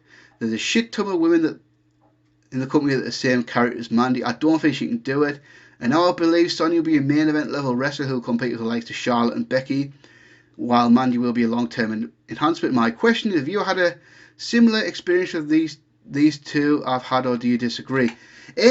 When those two came in, I do agree that I kind of feel like Mandy would have been more of a star than Sonya, but I didn't think Ivy would really be a big star. I think in a prior era, Mandy Rose would definitely be a bigger star than she is now, and I think just the reasons for that is, I mean, I just feel like we're past the era where women could just look hot and then be a star based on that. I feel like you've got to be able to deliver the goods now in the ring. So like the Attitude Era, the early 2000s, I think Mandy Rose would have been much further up in the career than she is now. To be fair, I always thought Sonya Deville was good. I just didn't feel like WWE would realise that. But I'll give you an example of what you're talking about. But I didn't have this moment of these two people, but I had it with two different people. And that's Legacy, Cody Rhodes and Ted DiBiase back in the late 2000s. At the time, I was convinced that DiBiase was going to break out and become a huge main event star, and then Cody Rhodes was just had kind of a so-so career. And it didn't work out that way. Now, granted, Cody wasn't a main eventer in WWE, but look at him now. He's a VP in his own company and is one of the AEW's top stars, while Ted DiBiase is pretty much out of the wrestling business, isn't he? So yeah, as far as your examples, I do agree that I kind of did think Mandy would be higher than Sonya, but I didn't see either of them as being a main eventer. But I do agree, though. I do feel like you're right. It has flipped. I think Sonya will be a main eventer. She will be. Surely she has to be. She's gotten over to that point where she can do that. But my example of what you're talking about, I always go with Rose and DiBiase. Then do you support the idea of Charlotte for a male title in the future? I don't think she should be world champion like Tessa. But I wouldn't mind seeing if the ICL US title. Two things you got to do right, though. Don't make her defeat an underutilized guy. That'll make her unpopular. And second, don't make her defeat someone bigger than her. Someone like AJ and Finn would do just fine. I think it could really work. I'd really not like to see the other four horsewomen do it. Bayley and Sasha aren't credible enough, and Becky, while credible, doesn't look intimidating enough. Yeah. So just to go back to your point, yes, because you remember I was growing up watching China do all this back in the day. She was the Intercontinental Champion, so to answer your question, yeah, I think it would work. I mean, obviously you're going to get people online complaining about it and all that, but they complain no matter what. But yeah, I think ICR US title would do just fine. But like I say, if they ever put the world title, that'd be stupid. But I think even you made the point, didn't you? I think you asked me this a while ago about intergender wrestling. You made the point is that we live in a world now where Seth Rollins could beat Brock Lesnar clean. So how far can you really go with the believability argument? And so yeah, I do think so. And yeah, I think I agree with you. She shouldn't be beating bigger guys, but if she beats someone like AJ Styles or Daniel Bryan or someone like that, she's basically the same size as AJ Styles, isn't she? Obviously AJ Styles is heavier and all that, but I think Charlotte and AJ are pretty much the same height, and it worked in the past with China, so why can't it work with Charlotte now? Yeah, I honestly, I would have no problem if he did this either this year or next year. But yeah, I think it's a workable idea. And I do agree with your points about Sasha and Bayley not really being able to do it, because someone like Sasha Banks beating up a guy just is a bit weird, and Bayley the same. And granted, yeah, I think Becky Lynch probably isn't as badass. So yeah, I think the perfect person to do it would have been Nia Jax if she wasn't so absolutely horrible in the ring. Because I think like if Nia Jax didn't suck so bad, it probably would have happened by now, because obviously Nia Jax is bigger than most of the guys, so in reality could beat them up. I think another woman you could possibly do this with is Shayna Baszler, because obviously she, in real life, she probably would whip most of the guys. So, but yes, if you do it with Charlotte, absolutely fine. And last question, but bear in mind this question was asked before Christian had signed with AEW, so it's kind of an irrelevant one now, but I'll answer it anyway. This is my last question I'm most hyped about. What do you think this idea of mine? Edge and Christian face each other in both of the retirement matches. The match is the main event of a pay-per-view. It'll last 25 to 30 minutes after a long fight. Christian wins with a kill switch. They hug each other, and there's a shit ton of pyro on the career's end. Neither of their retirement match. That is a... Hang on. Right, sorry, I fucked this up, actually. I love this idea so much, I've even thought of a way WWE could fuck this up. Yes, because WWE can fuck anything up, as you've seen. Edge beats Roman Reigns at WrestleMania. Christian turns them, challenges him for the title. Edge wins. And it's neither their retirement match. This is the worst way they could book this. I would hate this. Well, that's kind of gone out the window now, hasn't it? With Christian signing with AEW for however many years he's going to be there. So you think by the time Christian's AEW contract finishes, either one of the two is going to be retired. It's never going to happen, but hypothetically, yeah, because I think this is how Edge was originally wanted to end his career, because back in like the day, he was thinking of retiring within a year anyway. So I think in his mind, he wanted his retirement match to be with Christian at a WrestleMania this time. So obviously, if Christian hadn't signed with AEW, I think I'd have probably done the same thing. The only thing I would have changed about your idea is I wouldn't have had a 25-30 minute match, because if you think about it, if it's the retirement match, this is going to be probably in 2 or 3 years' time, when both guys are either 49 or 50.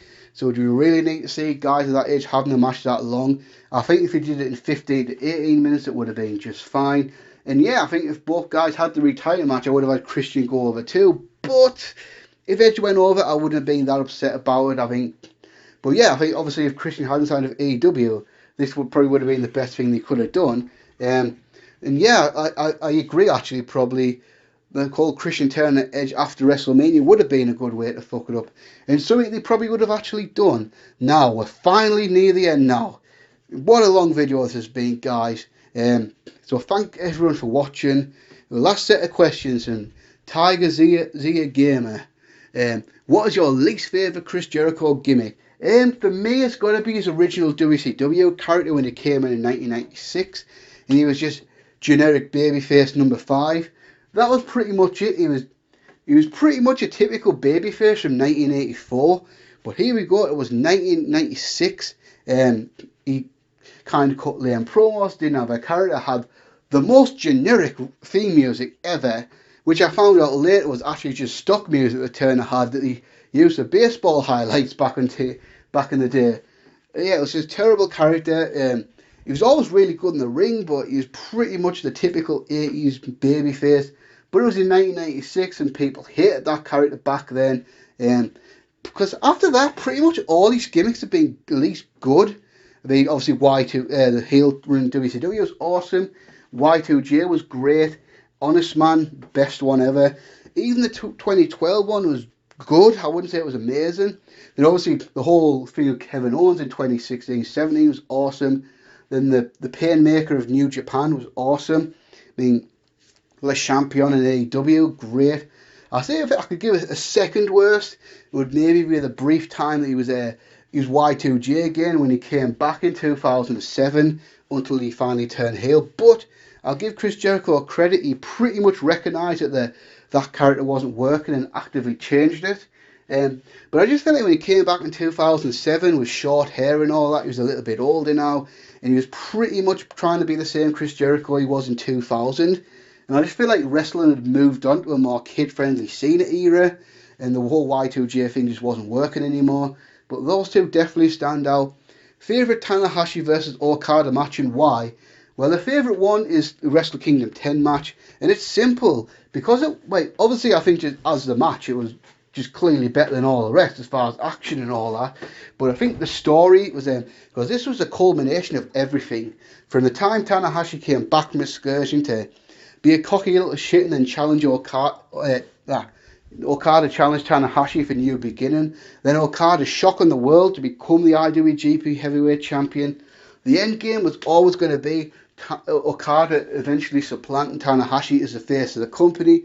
And the only way he could have done that is by beating him at Wrestle Kingdom. And he'd beaten for the IWGP a couple of times. They had draws in the G1 Climax. They had a Wrestle Kingdom main event at 7 with Tanahashi coming up the winner. And then Wrestle Kingdom 9, this was finally going to be Okada's chance. Now he was more experienced, he was ready to beat Tanahashi, but not so fast. Tanahashi beats him, and then the end of Okada crying because he failed in his goal. And then finally, a year later, it happens, Okada versus Tanahashi. Okada defeats Tanahashi, and then Okada finally supplants Tanahashi as the guy. Because really it was like a 4-year story, and for me, that is why. And to be honest, that is probably for me the best Wrestle Kingdom match of all time. Thoughts on Johnny Gargano? I liked him much more as a babyface and a heel. I think obviously his big babyface run in 17, 18, I guess 19 as well was awesome. I mean, just a guy that just got over so organically. Kind of NXT's version of Daniel Bryan, but obviously not on as big of a scale. Yeah, it's just kind of thing that happened. And some of his in-ring work for that time is unbelievable. I mean, all the Ciampa matches, the Andrade Cien Almas match at Philadelphia, Aleister Black match at War Games, and then obviously, I don't love the Adam Cole matches as much as some people do, but I can't deny that they were awesome for what they were. And then now, I don't really like him as a heel, I really don't. I mean, he's still awesome in the ring, as evidenced by the match he had with Kushida recently. That was, I guess you could call that WWE match of the year so far. I think that would be a fair assessment. But the whole Gargano away thing is a bit silly. Although there was one thing I actually laughed out loud at. I thought it was hilarious. You know when he was had his arm injury, he was trying to get out the Kushida match and he's going, "I power walk, I need me arms, I'm a power walker. I need to swing my arms when I walk. I can't do that anymore. That was funny. But I just feel like the acting him and Candice do, it just seems so forced. You know, I just don't believe it at all. I mean, it's obvious that they're playing a character and they're not being themselves at all. And yeah, I'm not into him as a heel at all. I think the guy's a total babyface and he's just not very good at being a heel. But in fairness, in the ring, he's still probably top 10 in the world for sure. I mean, then who's your least favourite NXT champion? I guess Bo Dallas, but looking at it, I don't think NXT's ever really had a bad champion. As far as the NXT, obviously Seth Rollins, then Big E, that was when NXT was on a much smaller scale. But even people, I think a lot of people didn't like Bobby Roode as champion, but I really did enjoy it. I feel like Bobby Roode's got a bit of a different old school style. But then there was like champions that weren't champions for very long, like Sami Zayn and Johnny Gargano. But I think for the most part, NXT usually get it right when they have champions. I mean, obviously Karrion Kross had to vacate the belt, so I think it'd be harsh to judge him. And I think Bo Dallas was fine for the NXT champion at the time, but I think NXT obviously evolved so much since Bo Dallas's day. So I'm not saying Bo Dallas was a bad champion at all. It's just your question was very specific. I had to pick a least favourite champion, so I went with him. And the last question of the Q&A, and thanks a lot for these questions, guys, but this is a long video, isn't it? Do you think Savage versus Steamboat still has a case for the best WrestleMania match of all time? Yeah. I mean, for me, I still rate it 5 stars. It's still hovering around my top 10. And if you say that's the greatest WrestleMania match of all time, certainly not going to argue. I mean, I take into account obviously in-ring stuff evolved so much since 1987. But you look at this for the time and the impact it had on the business as well. I think this is when it changed. This is what the smaller guys can do. This is what in-ring work can be now. I think obviously the psychology and the storytelling and all that was amazing. And for me, it's still a 5-star match, and it is still in amongst the best WrestleMania matches of all time, and absolutely does have a case. So that's a wrap, guys, and thank you for all your questions, and thank you for watching the video and the support and all that. Like I said before, I'll probably come back and do one in the summer. But I'm thinking, this is a question for you guys. If I get lots of questions like this again, would you like me to do it? Because I'm thinking about this. Would you like just one long video like you've got right now? Because for full disclosure, I've done this in 3 different recordings. It took me 3 different times to record this video because it was just so much. Or next time, if I ever set a question like this, would you like me to do it in 2 parts? So maybe release half the video one day, then half the video another day. That's a genuine question, but thanks for watching, guys. And until next time, peace.